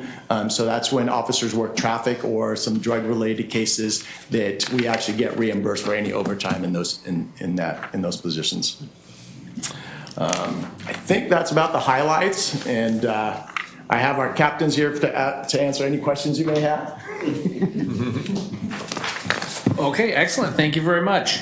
We'll start with Councilor Hensley. Thank you, Jason. Actually, my question that I was alluding to in the budget message was regarding this behavioral health specialist position, and actually got answered in your presentation. Great. My concern was what happens at the end of the ARPA funds. So is that actually going to be like a reality? You guys will be able to split that, and it will be able to? As of right now, yes, right? I mean, okay. If Chief Davis is still around, and I know Matt Dale is a real proponent of this, so hopefully, yes. Okay, and if not, then what? Then we would look at either funding it ourselves, and yeah, really those would be the two options. Because, yeah. as you guys, most of you in the room probably know, I work with the Canby Suicide Prevention Task Force. This position, this is music to my ears. This is like literally the favorite thing I've heard all day. Yeah. So I'm so happy to hear that this is going to be part of the police force, and I'm really happy about that. And I just want to make sure that we've been having a conversation about how to continue the funding for that going forward, because I don't like funding a position with temporary funds. Yeah, absolutely. So, okay, perfect. Thank you. Excellent. Any other questions? Councilor Spoon, and then to you, Jack. First, thank you so much for the behavioral health specialist. That's something some of us have been talking about for several years, and I had a couple of conversations with Chief Smith in hopes that it was in our future, and I'm so happy to see it. My question, and I guess this is more of a budget question than a police question, though it's both, is I would really love to pre-plan for the possibility that we don't want to split the position in 3 years. If the need in our community is strong enough, if the benefit of having the person on our staff is strong enough, I would like the option to keep full-time for the city, work with the fire department in terms of resolving their need as well, always be a good partner to them. But I don't want to plan on cutting the service in half in 3 years. I would rather plan for a way to keep it full-time in 3 years and figure out how to fund that, because I think the benefit, public safety is not just about policing, and this is kind of bridging a gap that our community has needed for quite some time, and our police departments needed for quite some time. It benefits kind of all segments. So that would just be my hope and thought, that we plan for the possibility that we have the luxury to keep the full-time staff member, as opposed to planning to have our service in 3 years. Can I just comment to that? And it actually kind of hits both of your last comments or questions. Is we hear you, and I hear also you, Councilor Hensley, on the same thing. And what I would say is, I think this position is something, so the ARPA money allowed us the opportunity to pay for it with that. That doesn't mean that we might not have brought this proposal to you without the ARPA money, because of the importance of this, and this is becoming something that is so common in policing now that I think, to both of your points, we understand the importance of this as well, and that's really a policy budget decision for us going forward. But I suspect that if we'd never heard of the term ARPA, we still would have been talking about this and figuring out a way to come up with the funding within our budget. And our budget position right now is more than healthy enough to support that, but it just so happens that it was eligible, and we were looking for good things to attach to that ARPA money. So it's not that we wouldn't have thought about this if not for the ARPA, but it just happened to be kind of basically it's a slam dunk with the ARPA money, and it's like, well, we might as well attach it to that for now, but that doesn't mean that we can't think about that going forward. So I think I have a feeling that this is the position that isn't, I think once we have it, I don't sense that we're ever going to want to let that go. So I think so. I have a couple more questions. In terms of the fleet, totally understand the reason for 3 cars. I was curious because, I always ask about the vehicles. Yeah. But in this case, because the behavioral specialist vehicle will probably not need to idle as much, will not probably take as much wear and tear. Are we projecting that we'll get more life out of that particular vehicle than we are used to getting out of? I would think so, yeah. Okay, yeah, so we won't have to replace them quite as often. Okay, and so, yeah, that's great to know. And then, also, a question about the potential consequence down the road for us for the overage and cost at the county level for the communication system. Is there any anticipation that we will have to be party to the over expenditure or the excess of budget expenditure there that we'll have to contribute? Yes, Okay. eventually we will. We're trying to find solutions. We're working with the county and all the partners and trying to find solutions for that overspend. Okay, so that's not a this year budget question, but we might see it next It year. is not. or- We're actually paying a little bit of this budget. We have Okay. some radio costs that we're gonna try to pay for. It's about $20,000. And then really our portion, if we have to pay for all of it up front, it'll be more next year, is about $100,000, but we're still looking at possible other funding sources. Okay, so yes. possibly some grant help or something along the Yes. way so that we don't have to eat that 100K Yes. next year. Awesome, thank you. Yep. Okay, Jack?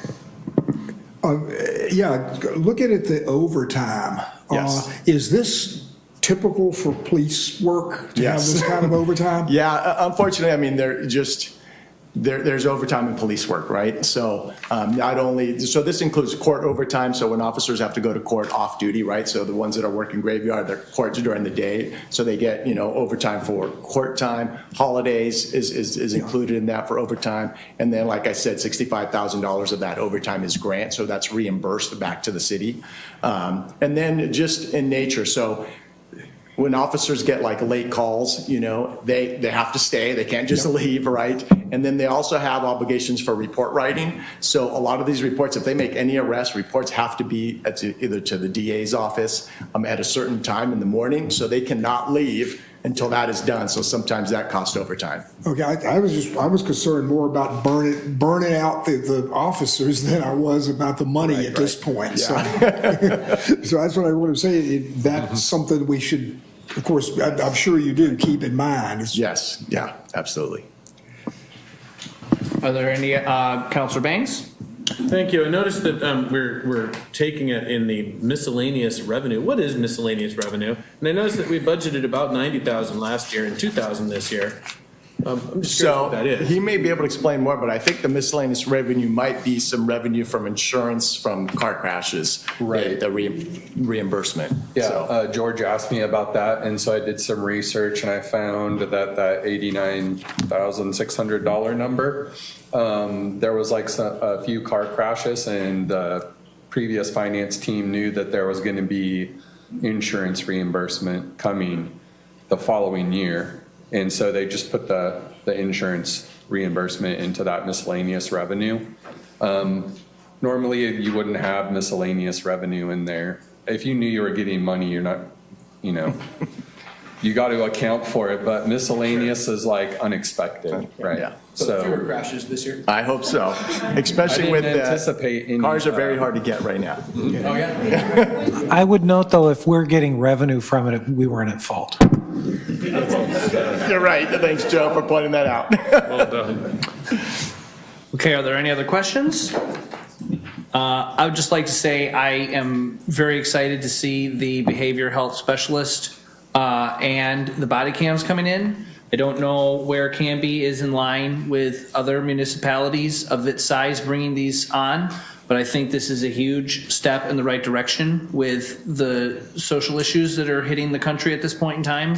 And I would almost go echo both Councillor Hensley and Councillor Spoon and go a step further and say, perhaps in 3 to 4 years, we need to figure out how to have not only a behavioral health specialist on during the day, but partnering with local cities to have someone on as well at night, so that way, if maybe Wilsonville, Oregon City, and Canby want to get together in a partnership to get somebody to cover evenings as well, that's when a lot of those crises happen as well. And as you had said, a lot of the younger officers are on graveyard shift because they don't necessarily need as much sleep, and that's where things can really go sideways fast. So I think that might be something to put on the bubble for the coming years. So.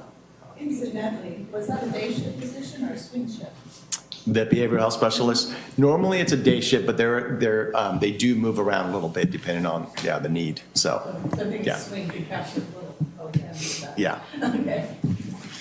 I have more of a comment. I'm a little concerned when I look at the performance measures, and we went down last year, right? Because we were trying to save money, but we're not gaining any ground in the budget. As far as like officers per thousand, and again, officers per thousand is kind of just like a way to kind of compare yourself to other jurisdictions, so there's a lot more that goes into staffing and trying to figure out what staffing is best for your city. Okay. That's just kind of like just kind of a thumb, view of that. But I think with we're pretty good at staffing right now, especially with this extra position. Doesn't mean we won't ask for more next year though. I anticipate seeing that going up, right? Okay, are there any other questions for police? Excellent, thank you very much. Thank you. So with that, we're at 7:46. I think it might be prudent to take a 5-10 minute break? 5 minutes? I love it. 5 minutes is great. So we're gonna go ahead and take a 5-minute break, and then we'll come back and pick up with Parks and Cemetery. Thank you very much.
Recording in progress.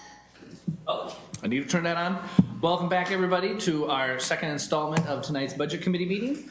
And we will now pick things up with Parks and Cemetery. All right, Parks Department. Coming down to the hot seat. I think it might be lukewarm now, I don't know. Or Jerry, hot seat. I did not say a word about the cemetery. I know you're, just because you said what you said last night, I'm gonna say, I know you're dying to talk about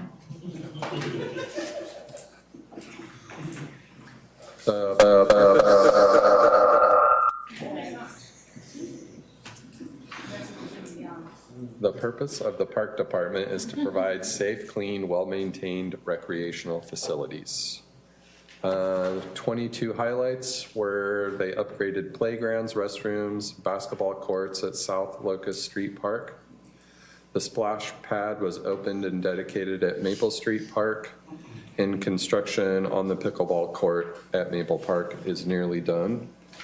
Going forward, some of the highlights are hiring seasonal employees is proving to be an extreme challenge. They're not getting many applicants. They're looking forward to rebuilding the playground at Maple Park and will be building new restrooms at Canby Community Park. Could we scroll to the financial stuff? So in the parks, let's see, we could look at the park resources for one. The transfers from the SDC fund, there's a very large increase over last year. And so therefore the total park resources are much higher. In the FTEs, we have about a half a person added. So the park personnel service cost has gone up a little bit. Materials and services is very similar to what it was before. Capital outlays where the fun is happening. There's lots of, could you scroll down just a little more? There are a lot of projects in the capital outlay. The big one being the Maple Park Playground and Court. Oh wait, that's the Park Master Plan projects that are at the $1 million. Maple Park Playground and Court, those are like the master plan, park master plan projects. So wrong label on my part. And then the dog park for $900,000. Can I, before we turn it over to Jeff and Jerry for any other comments, one comment to everybody is, pardon me, in terms of the staffing, Eric noted there was a little bit of an FTE increase. That's in seasonal part-time kind of help. We did have some conversation about whether to ask for any new full-time staff in parks. What's recommended is in the budget is not any new full-time this year, but as we move forward, we're going to be continuing to increase our needs there. Addition of new facilities, our Parks Master Plan that's about to be finished, and whatever ends up being implemented from that. So this is just sort of looking forward, and for future budget cycles, perhaps as early as next year, we're likely to start thinking about requesting some additional full-time help there, depending on what we kind of want to first see what the new ads are really going to be for certain and when they're going to come online. The other part of this is the question of our parks fee that we have in place that does have a sunset date on that. I believe it's 23, end of 23. Does that sound right?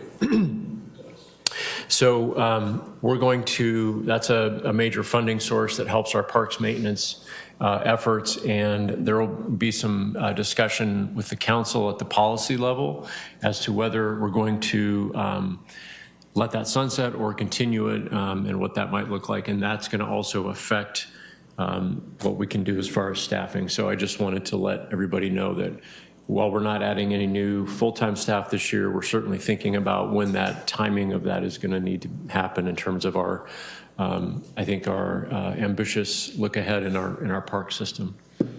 So Jeff and Jerry, if you have anything else you wanted to add. Yeah, the $1 million that Eric was talking about, I originally had put money in that Maple Park Playground because it was in our CIP, but now that'll just be master plan projects that we'll have some work to do this year. And then we also have $127,000 for equipment, and it's actually $27,000 for a new mower, and $100,000 to go to the fuel station for Public Works. And I think that's all I really have, unless you guys have any questions. Are there any questions regarding parks? I thought I had a question. Oh, I do. What is the status of, there has been talk at times of shrinking the district's boundaries for Capper, that's correct. And to possibly make it more feasible to pass a permanent funding mechanism for parks and where that might be at? If I was chair, I'd call this out of order for the budget, but since you're the budget chair, I will answer your question. Chantel Rapp, who's on the Capert board, says that they are still trying to decide the timing of that's their inclination to shrink it and then go out, but the board has not progressed on that yet. Okay. I guess I see it kind of as a budget related thing, because if the fee sunsets and there isn't another thing, then this committee has a problem, because there won't be enough funding to fund the park. So, okay, excellent. I just wanted to make sure that wasn't lying in the weeds somewhere. So I think that was it for parks. I guess we're moving on to. I have a question. Sure. I'm looking at the dog park here for the 900,000. I've heard bits and pieces and read bits and pieces on this. I'm really still unclear. Where is this going to be located again? Where's the proposition for us? Who would like to speak on that? It'll be located at the intersection of Northeast Territorial and North Redwood. Okay. So on the entrance to the Public Works complex, as you're going in on the right, just as you enter the Public Works access road, it's on the right. The parking lot will be several hundred feet, will be the entrance into it. Okay. So is the 900,000, is that buying or leasing land out, or? We own the property. So it's owned already. Okay. I guess I'm more concerned with the fact that, I mean, that's a big chunk for a dog park. Plumbed for water, electric, anything like that? Or is that something that's going to be included in as well? Yes, water, power, and sewer hookups. Okay.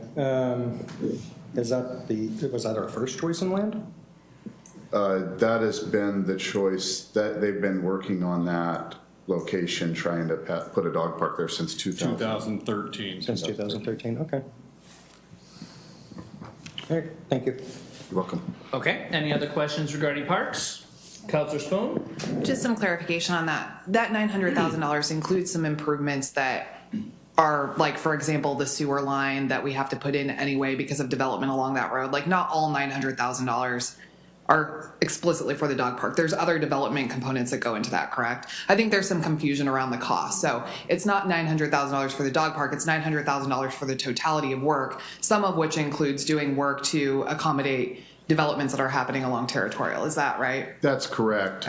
Sidewalks, everything that we would make any other development do to do this is water, maybe some water main extensions, sewer connections, parking lot, fencing, concrete. It's a whole zone. It's all going to be included into that entire area of the development. That is our engineer estimate with some contingencies that we can. There's a shelter as well. A shelter, there's a lot of Dog components. washing station, and maybe moving some utilities too, so. And I do believe that includes, is that including the sidewalk from like Eco Park to this? Yeah, there's a portion of it we'll do with the four-way stop project that we just currently went out to bid, but it'll be continuing that. So it'll be some sidewalk improvements also, potentially some street lighting, stuff like that. And I think part of the bigger plan too is that by doing that, because there's really no facilities and stuff for Eco Park the river walk, and then the logging road, this kind of ties into all that as well. So it's kind of like a bigger bang for the buck. Counselor Parker? And Jerry, is that $900,000 the construction cost, or does that include any amount for contingency? There's contingency. How much is that? The original was 770 was our engineer estimate, and we put in 900 for contingency, and possibly if we decided to pay back some property, wastewater purchased it originally when we bought the Three Sisters property. So that should, with our engineer estimate, with all of that, should cover the dog park. Okay, so nearly $200,000 is contingency above what the actual engineering is. Pretty close, yes. All right.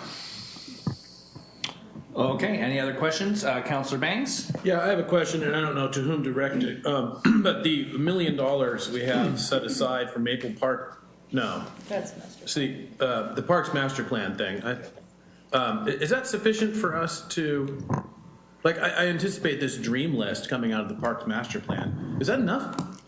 Well, let me take a stab and then feel free to fill in, Jerry or Jeff. I think the idea there was we don't know yet what we're looking at, and we're going to wait until we adopt, and then by the time we do that, we're going to be bumping into the beginning of our fiscal year.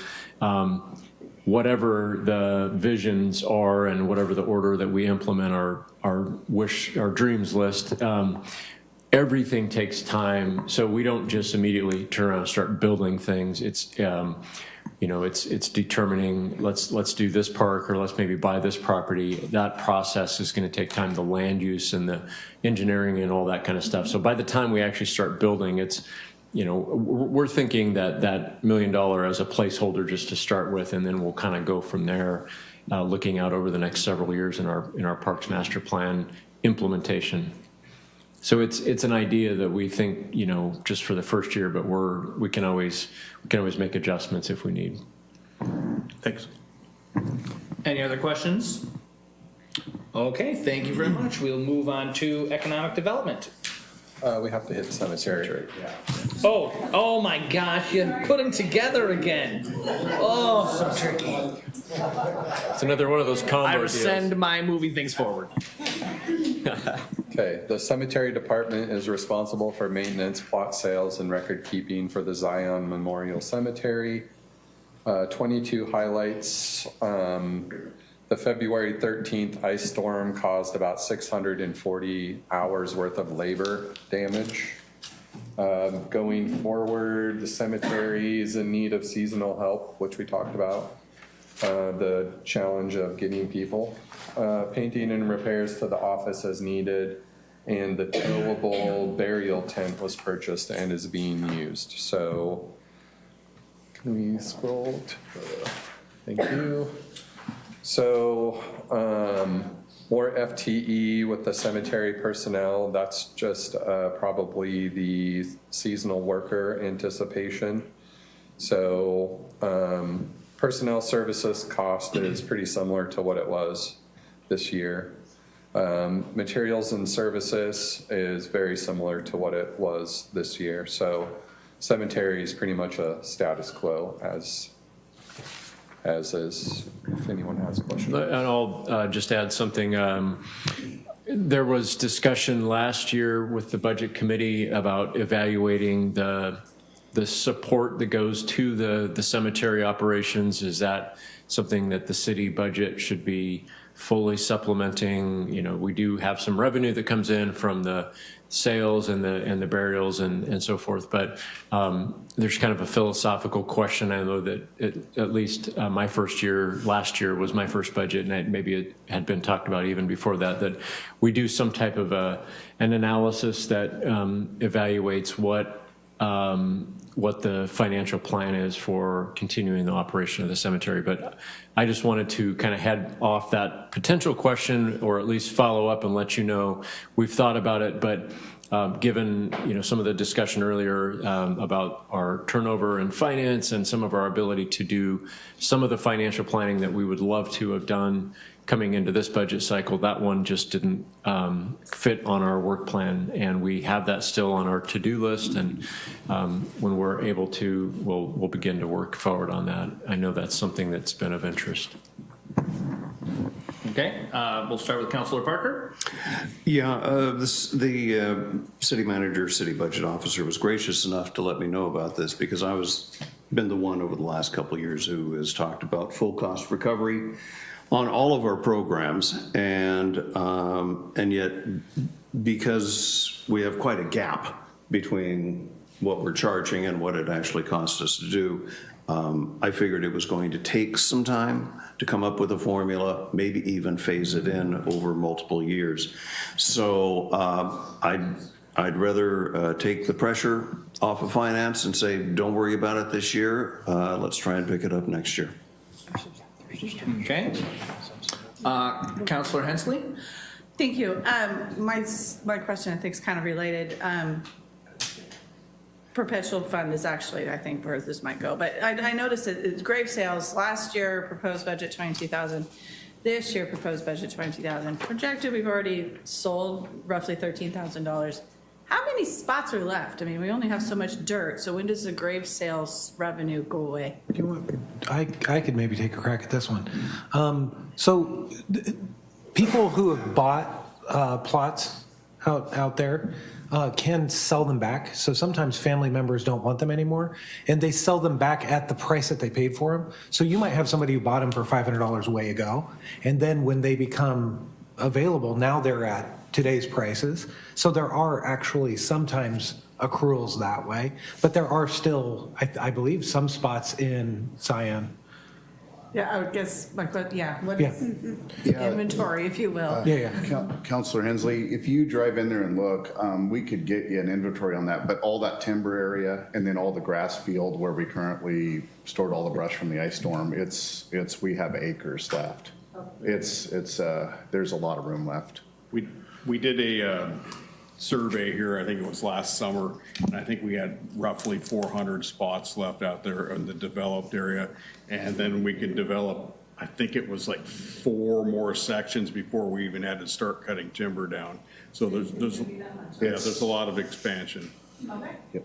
Sorry, Brad, did we get that conversation? No, and this is one of the questions I think that comes up fairly regularly. So I would almost wonder if maybe as a note for next year is if you've done that study, is to include that in the budget message, so we can say, currently these are the statistics of what is available, buildable now, what is potential, and what the percentage of capacity is at. I think might be smarter. I think that's a great idea, and we'll work on that. Okay. Yep. And before you leave the hyphenated two, I would be remiss if I didn't say this. Both of these have needs for seasonal folks, and it is really, really hard to hire people right now. And everybody in this room knows people who are 18, 19, 20 years old in some capacity, if you think about it. Please do. And please invite them to look at our NeoGov website and if they need seasonal work, because we would love to have people. I think we have 7 or 8 spots right now. And so we've been trying to hit the bricks ourselves and try to turn over rocks and use our resources, which is everybody. So if you know a youngster who would love to come out and wake up a little early and use a little elbow grease, that would be awesome. You say 18 if you... Yeah. How quickly, both of my kids went through it, worked parks and streets, and it's a great summer job. Nice. And I think I'll take this advantage to talk to is it the fourth wall or what is it? Mm-hmm. Yeah, I'll break the fourth wall here and say, for those of you out there, if you have children or you know someone who has children that need something to keep them out of trouble this summer, go ahead and do that. And also, if you need a plot, buy now to save later. Okay. Okay, so I think if there's nothing more with cemeteries, I've had my fun with that. And we'll now move on to economic development. Okay. The Canby Economic Development Department promotes Canby as an attractive business location. 22 highlights include the sale of the former Canby Library, coordinating with incoming new businesses in the Canby Pioneer Industrial Park, and restarting downtown events. Moving forward, they are implementing the Community Small Grants Program, identify and implement URA, Urban Renewal Agency projects, and foster a business-friendly environment. Okay, so in the financials, you can see that they have a status quo on the FTE. And so the personnel services costs have just gone up based on the increases in our benefits and stuff. Materials and services has gone up a little bit. And this is another department that has overhead transfers to the general fund. Jamie? Good evening. I'm Jamie Stickle, Director of Economic Development and the Communication Specialist for the city. And so, yes, just to kind of piggyback off of what Eric said, our materials and services has gone up just a bit. Some of that is due to that small community grant. One of the things that I'm excited about the most probably for this coming fiscal year, for half of the year in the 2021-22 budget, we were without the coordinator position. So we went from a small department of 2 to a small department of 1. So we hired someone, Tyler Nizer. He started as the Economic Development and Tourism Coordinator in February on the 14th. And so one of the charges, especially as we come out of COVID, has really been to refocus and recharge our efforts around our small business engagement. With COVID, it was difficult because a lot of what we do, specifically around events in the summertime or promotions like First Thursday Night Market, which is now ongoing again, they're hands-on. They're in your business, in your space, and we weren't able to do those, and we had to halt many of those programming efforts. So it's exciting to be able to look towards the future and be thinking about how we're going to bring back events like the 4th of July, the Big Night Out Street Dance, Halloween, Light Up the Night, which is a community favorite. And so one of the other things that we have increased is we've added some additional money for marketing our small businesses. In the past, most of the marketing funds have been targeted specifically to a program like First Thursday or to an event. And one of the things that events do is they attract people, whether that's attracting Canby to its downtown core, for example, or attracting people from surrounding areas. So we've been able to increase that budget, hopefully, provided it all passes, and to be able to really also do some specific, more targeted marketing. And then on the larger scale, I just wanted to also note that some of those performance measures, as far as the Canby Pioneer Industrial Park goes, one of the things that had been listed was recruitment proposals. And the nature of recruitment in the industrial park looks very different today than it did, I think, when these markers were being tracked. Now we have less and less land. We also have a development company who has been in our industrial park and gobbled up some larger parcels, and most of the recruitments are for large parcels. So if you only have one 47-acre parcel of land, and that is called for, Amazon has dibs on that with Trammell Crow, the development company.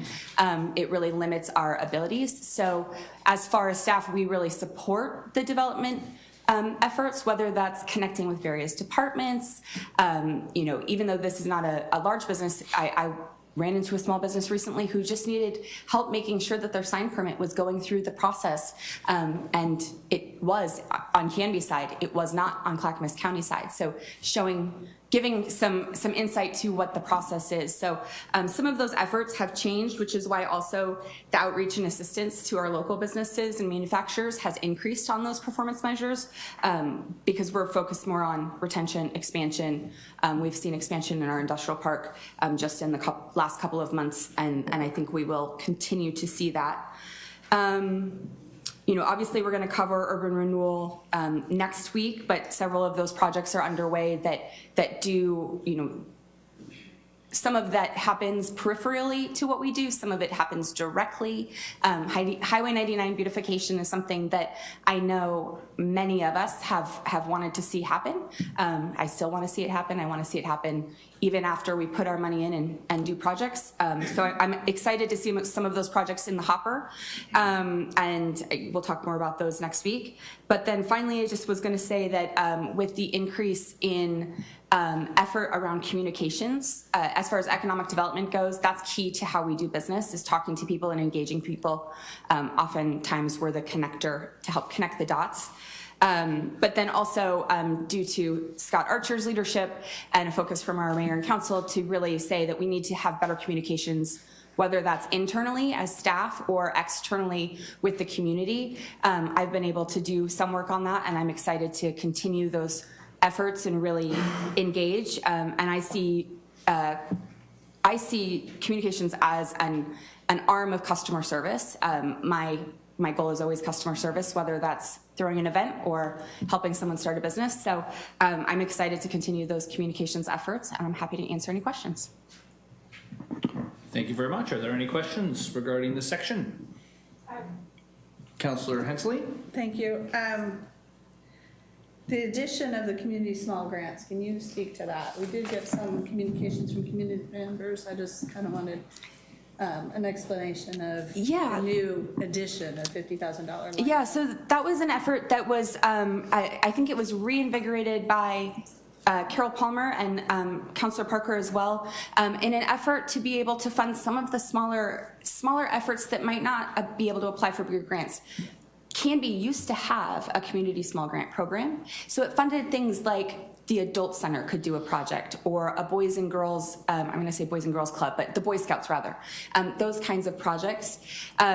There is some efforts in communities nearby that's already underway, so we would kind of beg, borrow, and steal from those programs, so we're not completely restarting the wheel. And then also my hope is that we would be able to pull from some of the engage with some of the people who either received grants or participated in the past. So the adult center was someone who, or was a grantee in the past, and Kathy Robinson is always a wealth of knowledge, and so open and happy to help. So I also know that Carol Palmer, who at least was on this Zoom, probably still is, if I know her, she has offered to help, and I think there's others as well that would like to see something that helps support the community, and especially the community in the way that many grants miss. If you're not a 501c3, it's hard to get a grant. It's hard to become a 501c3.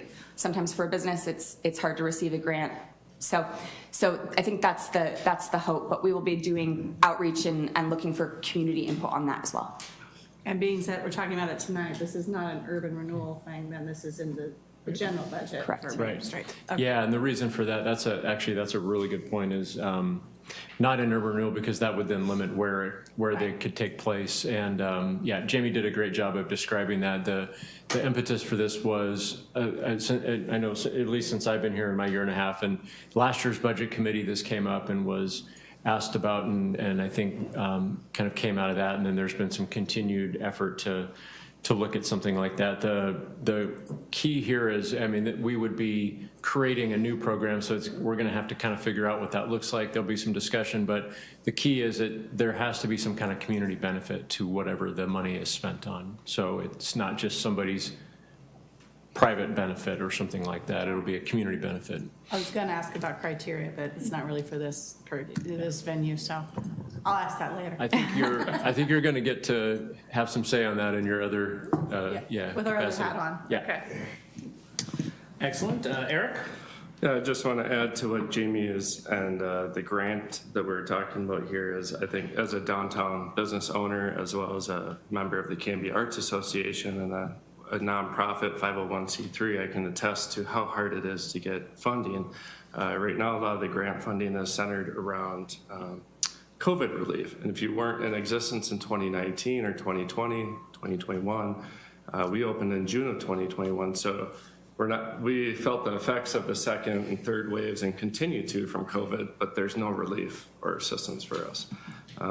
As well as a nonprofit trying to bring that up from nothing. Like if you look around through the budget, there's not a lot of assistance there. So and I know it's really frustrating for, we're trying to attract business, attract tourism, bring people to Canby, as well as improve the quality of life for people in Canby, but we don't feel like we're getting a lot of help. So anything like that, micro grants, any assistance, anything we can do, I think I can tell you now a lot of the business owners and fellow nonprofit people will really appreciate that. So I think it's a great opportunity, and it was not my idea, but I'm excited to be able to work on something like that and be able to offer that to the community in various ways, because you're right, a lot of it's tied to COVID, or a lot of it is, show how COVID has affected your business or nonprofit, but this will kind of allow to start a program that has the focus on micro grants that allows creativity that might have just come from sitting at home thinking about what you can do with COVID, not with COVID, hopefully, but during COVID rather, so. Counselor Spoon? Yeah, I know that we'll get into the details of what this looks like later as a policy decision, but is the concept with it as part of the economic development budget that the projects that would be awarded grants would have some economic development component or some, whether it's tourism based or whatever? Is that why it's situated there kind of on a big picture to understand the purpose of it? Yeah, I think that's, okay. The easy answer to that is yes, and then kind of filtering down from there, it probably has impacts in other ways too, but I think that's where it made the most sense to start with. Yeah. And I was just to add to that, economic development can really be lots of different things, as I know that and I just think of like the times that I come to City Council and the different projects or programs or efforts that are underway. And so, a strong community at its core, whether that's a strong Boy Scout group or a strong nonprofit, a new nonprofit, strong businesses, it all helps to make a strong community, which is economic development. Any other questions? I will take this opportunity to make sure credit is given where credit is due. Carol Palmer has been a huge advocate for this. I know in the 3 years that I have been chair, she has always reached out and said that she wants to see this happen. And I'm 100% sure, well, maybe 99% sure, she was doing it before I was chair. So, it is exciting to see this on here and rebooted. So congratulations for your efforts, Carol, if you are listening. So with that, if there's no other questions, we will go ahead and move on. I'm just double checking to make sure there isn't a slash. No, there isn't. So we're gonna go on to non-allocated funding, general fund items. Okay. Can you scroll down a little bit? Okay. So let's see, in here, there's just the revenues that have been estimated, property tax revenue. The big things up there are the American Rescue Plan Act grant, which you can see the two 1.99 million amounts in there.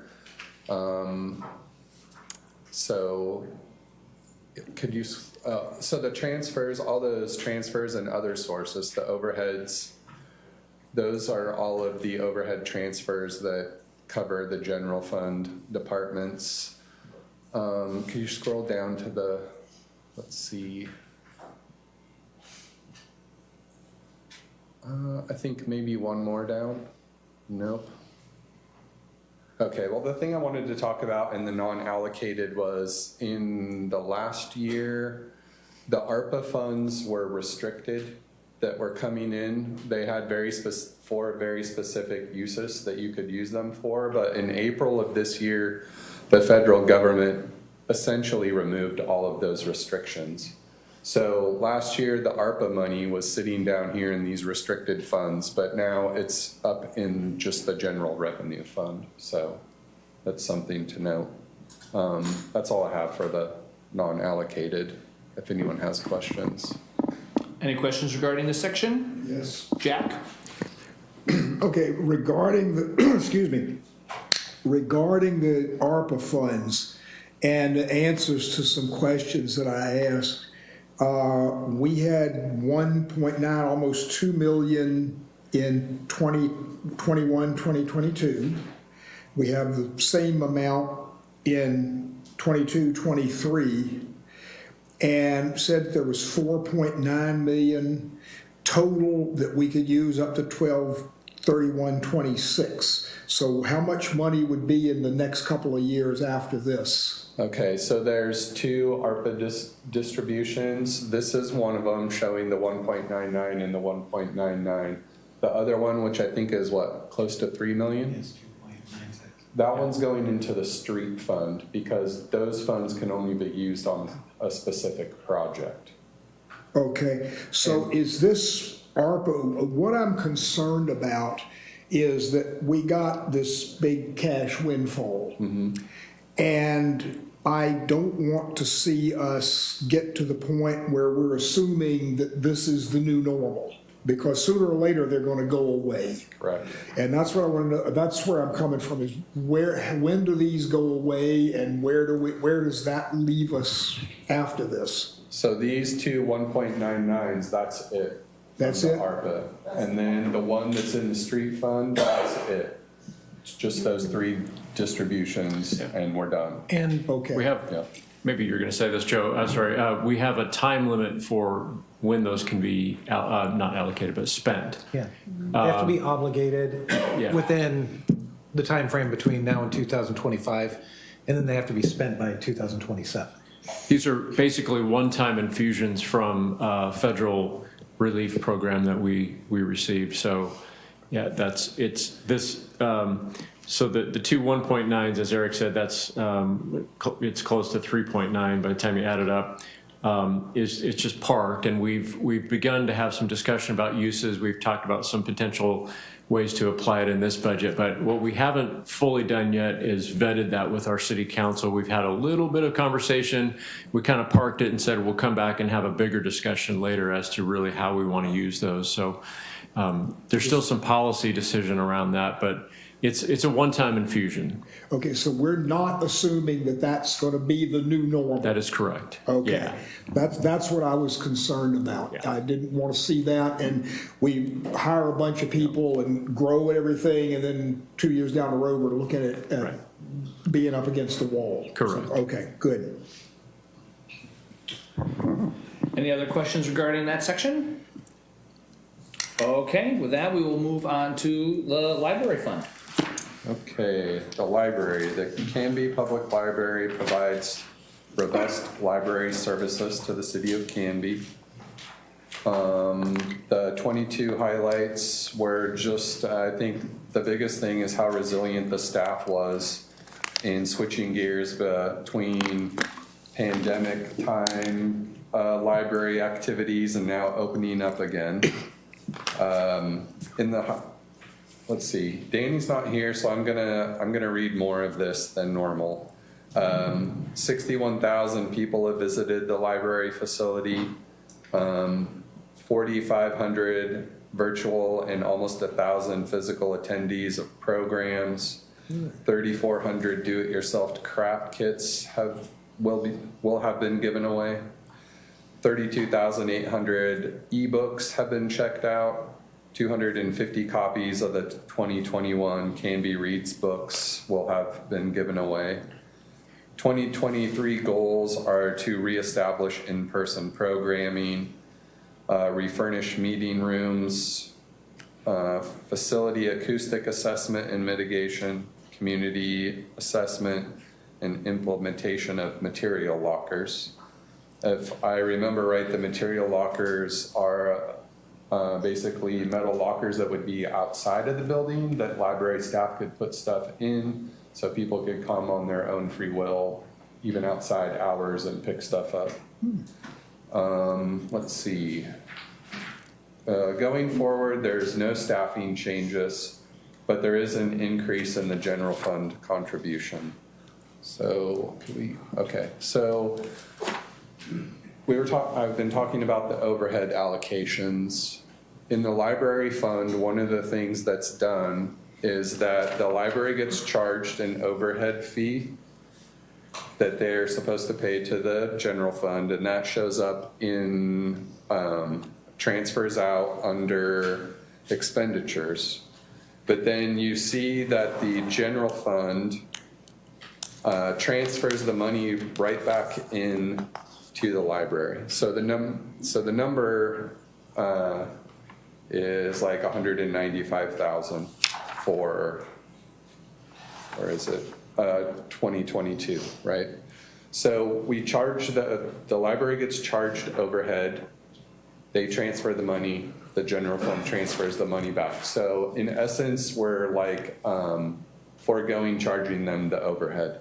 But this year, that is not enough to cover all of the expenditures. So the general fund is basically putting in another $100,000 so that the library fund balances. So that's the biggest change that's happening in the library.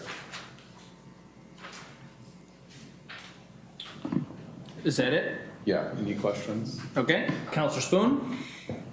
This is the question I ask every year when we're here. Is there any movement in getting a more equitable distribution from the Clackamas County Library District in the zoning? And every year the answer is no. They aren't really interested in our problems, that they like the way it is. But I would love to hear at some point that they're more open to negotiation, or that there's some future where we are equitably distributed funds from the county. I'll just hit on that kind of briefly. It's a pretty complex issue, and if Danny were here, he could probably describe it more eloquently. But the issue with that is I'm aware of that concern, and I know the history of that. The ability to change the distribution, you have to change the boundary lines, have to be moved, and what our service area is, because it's based on population plus some other factors. There's a master agreement. It's not per se just the county, like the county government, but it's the county network of libraries that have a master agreement that was decided when the library district was formed back in 2007, I think, or somewhere around there. And this master agreement, that's literally what it's called, has a very high threshold of, basically, I think it's 100% agreement from everybody that's a member of that. So each of the county area libraries has to agree to a boundary change. So that's the real kind of give and take but there is opportunity for conversation. In fact, I participate in a city managers group monthly meeting, talk about issues around the county. One of the things that we do talk about is the library services. There has been some conversation as to when do we want to open that agreement up for conversation. And the temperature for that is probably it's another year or so, at least, before the group wants to start talking about it. Well, that's the best we've gotten so far. That feels like good news, even though it's not really news. But that was my next question: is there a definitive date when that? Certainly, we didn't write it. Certainly, we didn't sign an agreement in 2007 in perpetuity with no timeline. Joe, feel free, Joe. Well, we did.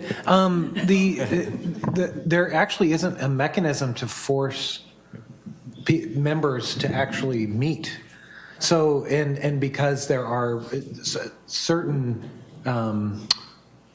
choices or changes would have to, certain ones can go by plurality and certain ones have to go by unanimity. And so it's actually a pretty onerous one. I think they just put it in place for the funding and not really thinking about the governance. Yeah. And so there was a unintended consequence. And breaking the fourth wall. Joe was not our attorney at that time. So. Thank you. I trust that he would have had some questions. Yeah. Well, and so, the three questions are really, how payments, you know, how they're going to be structured, the governance itself, and then the mapping, right, in the way the district is. And so they'd set up a task force a couple years ago, and then COVID happened. And so the task force may or may not, I don't know if it has a mandate.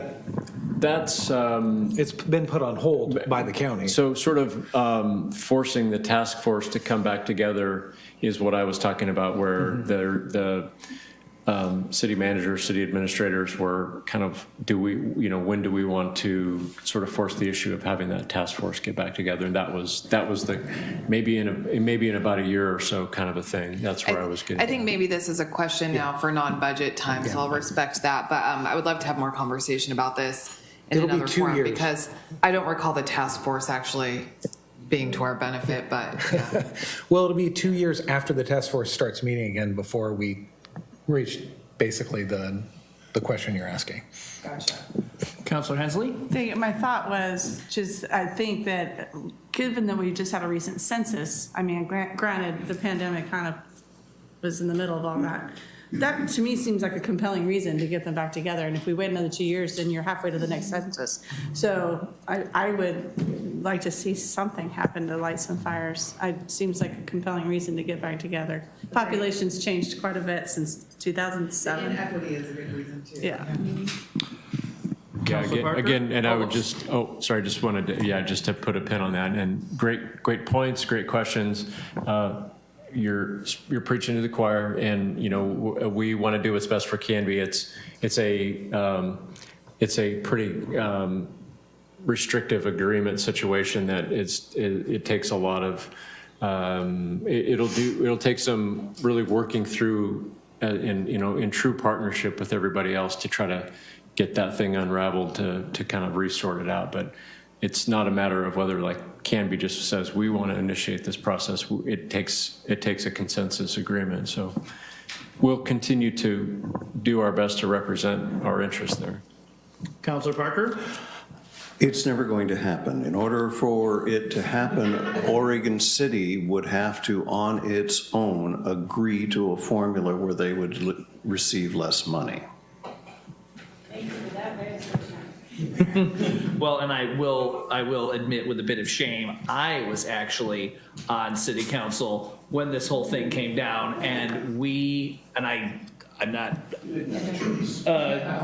Mayor Hodson is not here. He was on council as well with me as a councilor, and we never thought about that. We were just super happy that we were going to get money to keep the library open. So that was not a thought, unfortunately. It's recessionary. Huh? Yeah, we were hearing recessionary. Yeah. Okay, so any other Eric? One more thing. I just wanted to point out that the increase in overhead charges in the library come up to about $66,000. So with the additional $100,000 that the general fund is proposing to give, 66 of that is just for overhead, covering overhead increase. That's all. Okay, any other questions regarding library?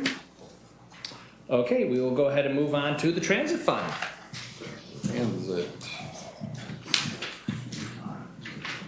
The transit department is responsible for providing public transit services within the city of Canby and facilitating transit connections to neighboring communities.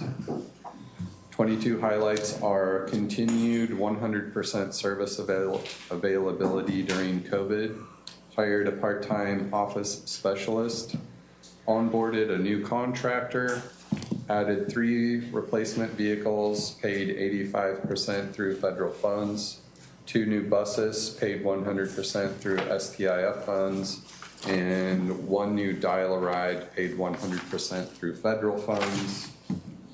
23's highlights are they want to design and start the construction of a new transit office, update the transit master plan, and receiving more funding from STF, federal funds, and STIF. Let's see, FTE, they're adding a little bit of employee there. So their personnel costs are going up just slightly. In materials and services, that's going up a little bit, and that's, mostly related to those overhead charges. In capital outlay, there's a large increase in capital outlay just for the transit office and projects, vehicles, and the bus shelters. Todd? I'm Todd Wood, Transit Director. So most of our budget has gone up due to operating costs. We go out every 3 to 6 years for an operating contract. We go through an RFP. We did that last year. We signed that RFP. The cost of contracting out our services is going up dramatically. It is for all properties. We'll be paying about $78 an hour this year, starting in July. That represents about a $130,000 increase in our operating services costs. Next year, it'll go up to almost $80 an hour. Seems like a lot, but Sandy's looking at 84 and Columbia County's looking at $107 an hour. So the cost to do business to simply operate these vehicles is just going up. So that's a big chunk of it. The other big chunk is fuel. Completely unpredictable at this point. We're doing our best to guess next year, but we're probably going to look at another $100,000 just in fuel costs, just because our fuel has gone up so astronomically high so fast.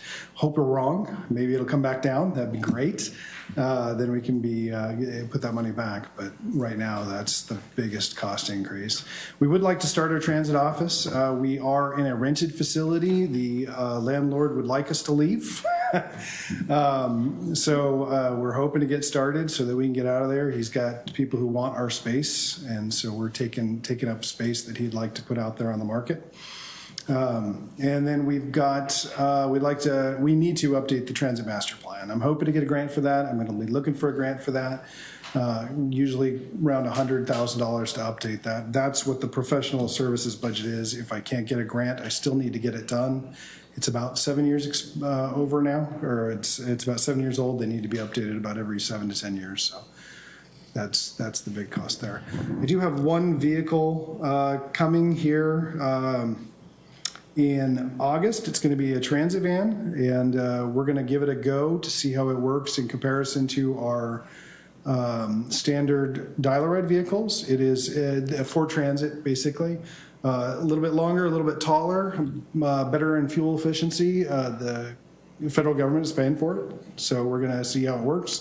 If it works well, we'll start to replace some of the smaller buses you see with those, and hopefully eventually electrify them as we begin to see more electrification. Buses have been a little slow in the adoption of electrification. They're working on the large buses. They cost about $1 million to $1.3 million each.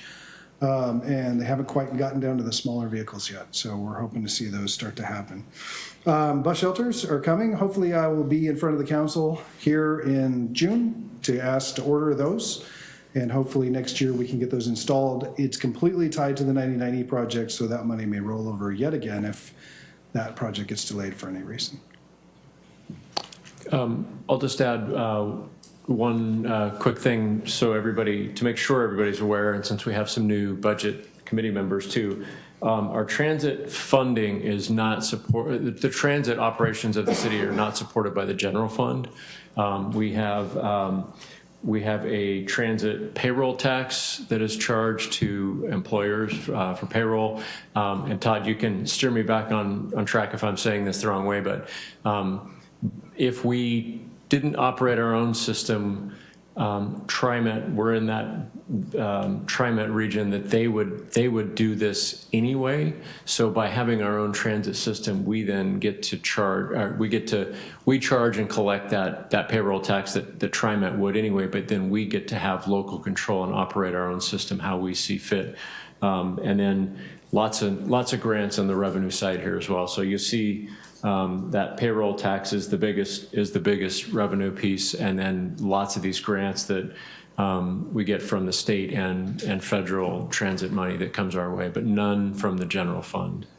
Right. The TriMet was here long before the city took it over, and they still reserve the right, should the city ever decide not to operate their own system, to take over the city's territory. TriMet has a built-in escalator on their payroll tax. It goes up every year and continues to go up every year, whereas the city has kept theirs flat. I even have letters from TriMet saying we should have a built-in escalator, we should be increasing our payroll tax, and the city has said, no thanks, we're gonna just keep it flat. So we provide a much better value for businesses than if we were to let TriMet take it.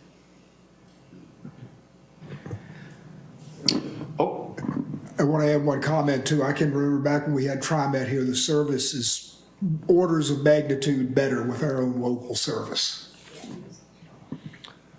Councilor Parker? Thank you, Todd. It's going to be a couple challenging years as you dart in and out of the changes on this. I do appreciate your willingness to take a look at the bus shelters and finally bring that online. The electronic vehicles will always have my support. I think that ultimately that's the direction. And I suspect really where the first implementation would take place would be on the dial-a-rides where you're not having the longer haul. And finally, to the city manager, is this the last of our city operations that are in rented facilities? I think so. Do you think of anything else? We own the ground lease. Ground lease. The pool's open. Well, all right. I believe so. With an asterisk after the pool. Does the ground count? Yes. But Todd, fully support the idea. Going back 10, 12 years, this council has always believed that it's better to own than to lease. So very supportive of that. So just so you know, in our facilities plan, now I've only got 1.5 here in the budget. That's not going to cover the cost of the facility. That's just the beginning. But in our facility plan is electrification of the lot. So the goal is when we put it in, we build all the infrastructure into the lot so that we can begin to electrify. So. Councilor Marine? Everybody else in this room might know the answer to this, but I don't. Where is the proposed facility going to go for the office building? Sure. So we are currently located right next to Wilco in that little strip mall, but we own the property right behind that. There's a Pioneer Pump owns half. We own the other half. It's about 2 acres, and that's where our buses are currently parked. And then there's a grass field with a hill. That's the actual property. So we own the property. We just haven't started the building yet. Same spot. Are there any other questions? I do have one. What is the likelihood, when are you projected to break ground on this facility? Well, we need to get a project manager on board. Because of the changes we had in finance, we put it on hold because we're going to need to figure out how to get the rest of the money. The projected total cost was about $3.1 million. We could probably grant fund that, but we were kind of hoping not to do that because if we grant fund it, the federal government then has a lot more say over how we do things. So our original finance director had some ideas, and I've kind of let this finance director alone until he gets through this whole process. Then I'm going to sit down with him and say, how do I get the rest of this? And then we'll get a project manager on board. My hope is that we can get this going soon because I'm running out of space quickly. Yeah, I would say if there was a way, once you have stopped vibrating from this project, if we could do that, because the costs of this building are only going to continue to go up, and I really think it would behoove the city to get that moving. I think there last year, I want to say, I don't know if I was dreaming or what meeting it was in, but there was talk about purchasing the bus shelters and parking them in the woods or something until they're parking them in the woods, putting them somewhere to get them cheaper now. But we are. Sounds like half memory, half fever dream. Yeah. But that's a different project. That's actually the 99E project, and we are purchasing now. We're going to store them at Public Works until ODOT is ready for us, and then we'll have to put them out there. So we're trying to get them done. Near the woods. Near the woods, yeah, right next door to the woods. Nearly We in could the put them woods. in the woods, there's plenty of woods there. It's all right. I like to make things a little weird, so it's all good. Moving on, if there's are there any other transit questions? Hey, you elected me as chair again. I don't know what to tell you. Okay, then thank you very much. We'll move on to the swim center fund. All right, the swim center. The 50-plus-year-old Canby Swim Center is a year-round indoor swimming pool providing aquatic activities to Canby and the surrounding communities. 22 highlights include restoring the programs and adjusting to the changes of the post-COVID-19 throughout the year, and providing a safe environment for swimming and water activities. Going forward, just restoring programs while adjusting to post-COVID and the worker shortage issues we've discussed, and lobby, restroom, office, and locker room remodels. So as far as the requirements for the swim center, the FTE is staying the same staffing. I think I may have made a mistake. No. It's a slight increase, yeah. Sorry, I have a mistake on my sheet, but not the sheet up there. Materials and services, a little bit more. And it looks like some related to the cost of the internal charges and building maintenance. Capital outlay, there's quite a bit in there for the improvements listed. And Eric? And just before, real quick too on this one, kind of a similar theme here. The pool, of course, we have a separate funding source for that. We've been very fortunate. It's been very well supported by the community. I'm sure a lot of that is due to the value that people perceive that they receive and the great job that Eric has done for quite a few years as running the facility. But we have a well-supported levy that was just renewed last November. And that's 49 cents a thousand. In fact, that will be one of the items that you'll recommend is the adoption of accepting that levy, which is part of the kind of the formalities of the process. But within that, we receive enough money to operate, and we also receive enough money that we have some reserves that we can put money away, and we've been doing that every year for a number of years to do some facility improvements, which maybe Eric, you could mention that a little bit, but we're putting that money in this year. We've been waiting for a better, the ground lease situation just mentioned a few minutes ago. We've been waiting for that to be improved.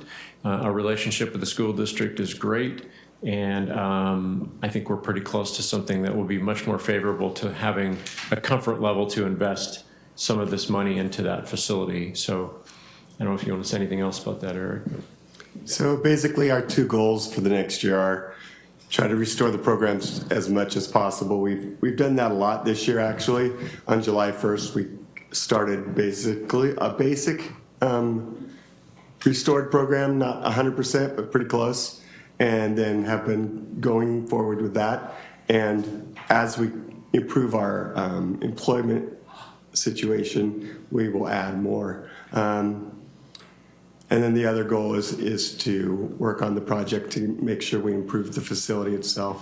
The main project was to make the dressing rooms and lobby and office area up to standard. And then as we looked at the project more, we realized that part of the project needs to be also replumbing the pool itself.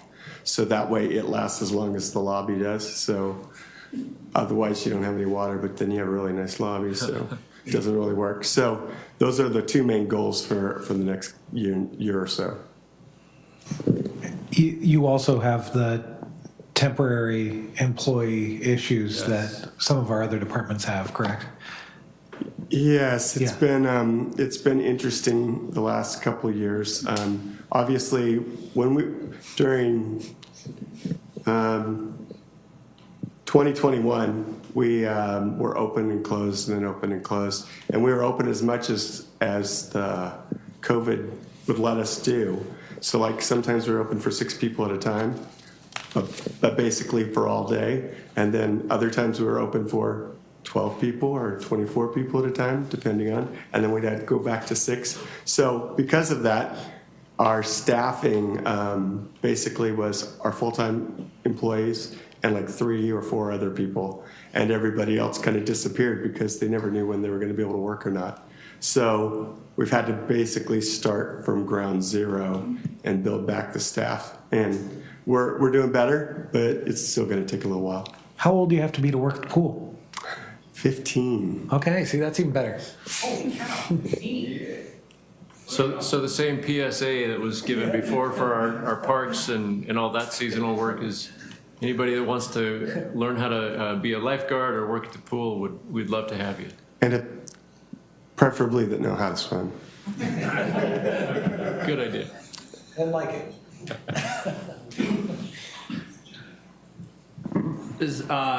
I guess a quick question I have based on this PSA is if they have limited, like if someone comes in and isn't a like registered lifeguard, does the city help fund their training for that? Currently, we fund their training. Okay, great. Any other questions regarding the pool? You do a fantastic job of pinching every penny over there till it screams, and so it is awesome. Thank you very much. Okay, excellent. We'll go ahead and move on to, well, let me just double check. So we're hitting 9 o'clock, so I made a little mental note. We have a few more items to go through here. My question is, because we do not have a real option for a third meeting in case something happens, I would like to maybe encourage the group to hang in there for just a little bit longer and see how far we can get. And we'll go through these, and after each one, we'll just take a temperature test to see if folks want to go through another or if we want to recess. What are people's thoughts on that? What is the agenda load for the second meeting? Do we have the capacity to pick these up? Thank you. Yeah. I'll give you a second to figure Thank you. that out. Frankly, it's a lighter agenda load. We have a few more funds that we have to go through that we've just pushed to the next one. And then we have the urban renewal, which it's a pretty short budget and a pretty short discussion. So I think we've got a decent amount of capacity in the next meeting, barring, I think maybe what Chair Padden was even getting to was like barring any issues as in, big discussions about any concerns. So we could carry things over if you want to. It would be my preference that we call it quits at 3 hours. If we need to next session, I'd be willing to go past 3 hours, but I especially with our volunteers here, I'd say we've had a constructive evening so far, and I would go ahead and say let's hit one more here, the street fund, and then call it good for the night. I was going to say that'd be great because may I I just would be here. I would agree. May I just say one other thing? The rest of them, I didn't really have anything for the rest of them. Street fund was one of the ones I really wanted to hear about. May I just say one more thing? We did notice publicly that we would take the public comment tonight, and so we're obligated to hit that. So even if you stop at one of these funds and carry those over, we still have to do the public comment tonight. I don't see a large crowd standing here, so I suspect we might not get a lot. But there might be some on Zoom that we don't know about yet. Okay. So just leave a few minutes for that if you could, too. Yeah. Factor that in. Thank you. Are we good for going through streets at least? Yeah. I would appreciate it because I'm not going to be here at next do it. meeting, and this is my baby. Great, let's get going then. Okay, we're going on to streets. So we're going to move on to streets. Hurry, Jerry, hurry. Okay, the street fund is responsible for street construction and maintenance. 22 highlights include completed procurement for the right-of-way easement for the industrial road extension and transfer of 6 county roads into the jurisdiction of the city of Canby. Moving forward, Capital investment into equipment, including the emergency-ready fuel tank, Public Works, adding staff, a substantial increase in the amount of projects to the tune of about 5 million, and street maintenance fee projects totaling 900,000. So street fund resources have gone up, are going to go up quite a bit, and that's mostly from that ARPA ODOT grant. You can see it at the bottom for 2.9 million. And then transfers in from the SDC fees of about $1.5 million. The FTEs in streets has gone up, and therefore the street personnel services have increased. The requirements in streets, materials and services is pretty similar to last time, so no big change there. Huge change in the capital outlay. You can see that there's $6.8 million worth of projects slated. And then we just have the transfers and reserves down there. So Jerry, Spencer. Yeah, we've been running really lean lately on employees for the last, I don't know how many years, and just the growth that we've sustained over this last year, we just had to ask for another employee. So we threw a full-time employee in there for streets, and then several pieces of equipment, update a dump truck, update our mini hoe, a trailer, the fuel station, update our sign plotter that's been doing signs for 14 years probably. And then we were gonna purchase a utility truck in this budget, but we weren't able to just on the time frame ordering material. So that's in there. And then a lot of projects. We have the South Ivy Street project, and we're going into right-of-way purchasing with the county. So you'll see a big 1.9 million was their estimate that we're going to pay this year on that. And then Walnut Street, of course, is going to be, we're going to start moving ahead fast on that. So you'll see that's another $1.5 million. And then Locust Street just went out to bid today, and we just did the bid opening today, so it's going to be starting soon. So it'll be we'll be paying for that in the next budget cycle. But so those are the main big projects that we have going for this budget cycle. And of course, the yearly street maintenance paving that we do. Okay, anything else? Okay, Councilor Hensley? Thank you. Quick question, Jerry. In the previous budgets, a couple years ago, we had budgeted for North Maple 10th to 14th. It's not in the budget. Is that done, or is that just shelved for a while? Completed. Okay, thank you. Any other questions? Jack? Same question I ask every year. North Pine, North Redwood, and the 99 Pine intersection. It's in the CIP. We continue to keep putting that out just because of what put it behind, Jack, was North Locust. We had some issues on bidding, and then we went into COVID, and so it postponed everything in our CIP 1 year, but it's a priority. Okay. So you'll see it before you retire from budget committee. Okay. Yeah. Okay, great. Councilor Marine? Jerry, can you remind me what the maintenance project is this year? What street you're doing? Yes, we are paving North Redwood. We're paving South 13th in front of Ackerman. And we are paving in front of the Canby Fire Station on, it's kind of 3 streets. It's Pine, 3rd, and Redwood, right? Yeah, so those are the roads we're doing this year. So how far down are you going on Redwood? What is it? North Redwood will be from basically right off the railroad tracks to 13th Street.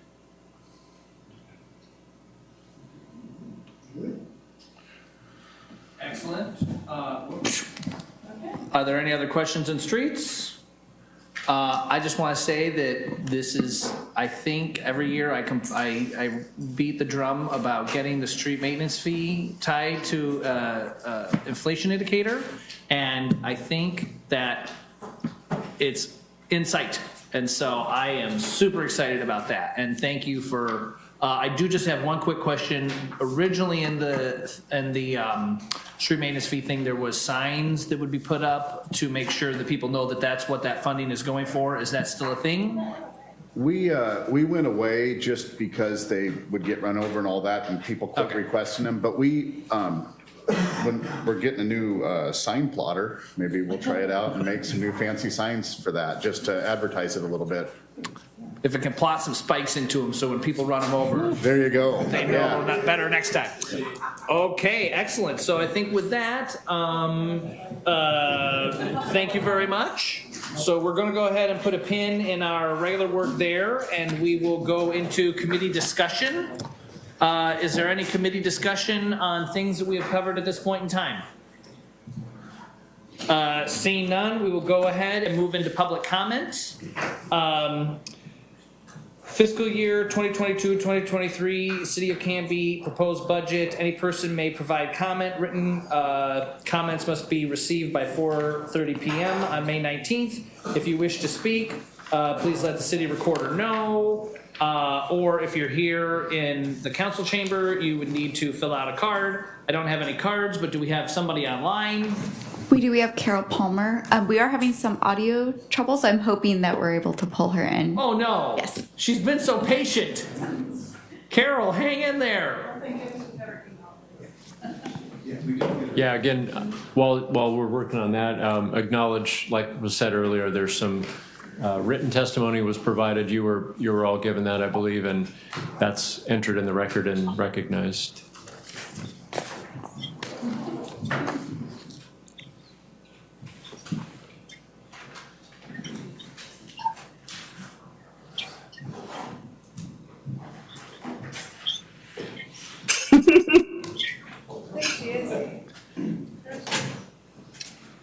Okay, Carol, I think we can hear you. Can you hear us? I'm not working. Hold Oh, you can hear me. I cannot hear you. So I'll just go with this. Raise your hand if you want me to stop. Last year I came before, thank you, I saw that. Last year I asked this committee to add a micro grant program to the city budget, and I want to thank our city administrator for including it in this year's budget. And of course, I'm here to urge all of you to support it. As a reminder, for those of you who were here last year, and for those of you who are new to the committee, I have included on the next page, I'm hoping you have a copy of what I sent out, an outline of the benefits of the city grant program. Most of the standard programs are structured in ways that makes them inaccessible to a new or to a small organization. An appropriately structured city micro grant program can cover the gaps and that are existing in those grant programs, and they can increase access to grant funding. Additionally, it can provide opportunities for local groups to develop grant skills and savvy. And I do want to point out that most of the communities here in Clackamas County do have these kinds of programs. We've got lots of examples out there of things that we can copy paste to implement in Canby. Last year, Mr. Pendleton asked me a good question. He wanted some examples of what kind of projects are out there in those other communities.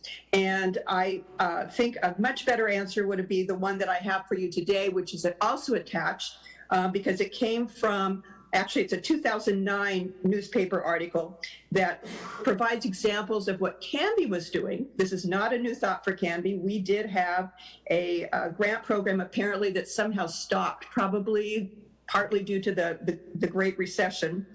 And that program had been used in the past to fund some some very worthy projects. And you can see an example of that from the 2009 article that I attached. I think one of the things I want to point out in particular is, you know, the city has just established a new set of goals, the city council has, and there are ways that this can be used to support those goals. And this was from last year, but I put an example in here, and that is about supporting local businesses. One of the things we can do is structure a grant like this so that applicants are required to source locally when it's feasible to do so. So keeping the business in Canby, if you're going to be, say, like the Heritage and Landmark Commission does every year, cleaning the headstones at the cemeteries, you buy the products from Ace or Wilco or Fred Meyer rather than going someplace else. And that's something that we've always done, but it seems like if we're giving out grant money from the city, we want to encourage it to be used in the community. And that's just one way that we can do this to make sure that the grant program is supporting city goals. So that's all I have to add. And I cannot hear any of you. So.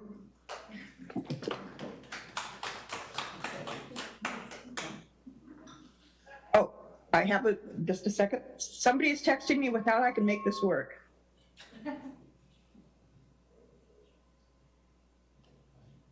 Okay, I think I'm done. Thanks.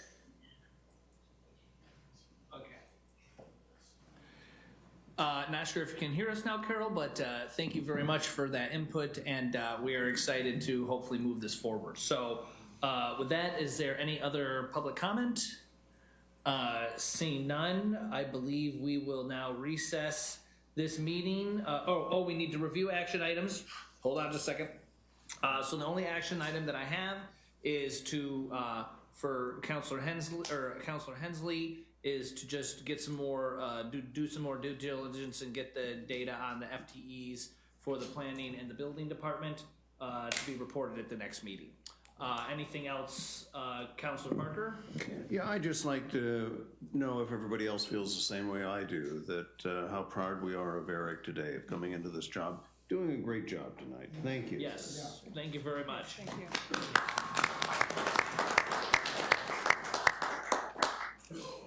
Okay, so with that, I will go ahead and I think we just recess this meeting until May 26, 2022 at 6 p.m. Okay. Thank you very much. Have a good night, Canby, and you'll see the mayor next week.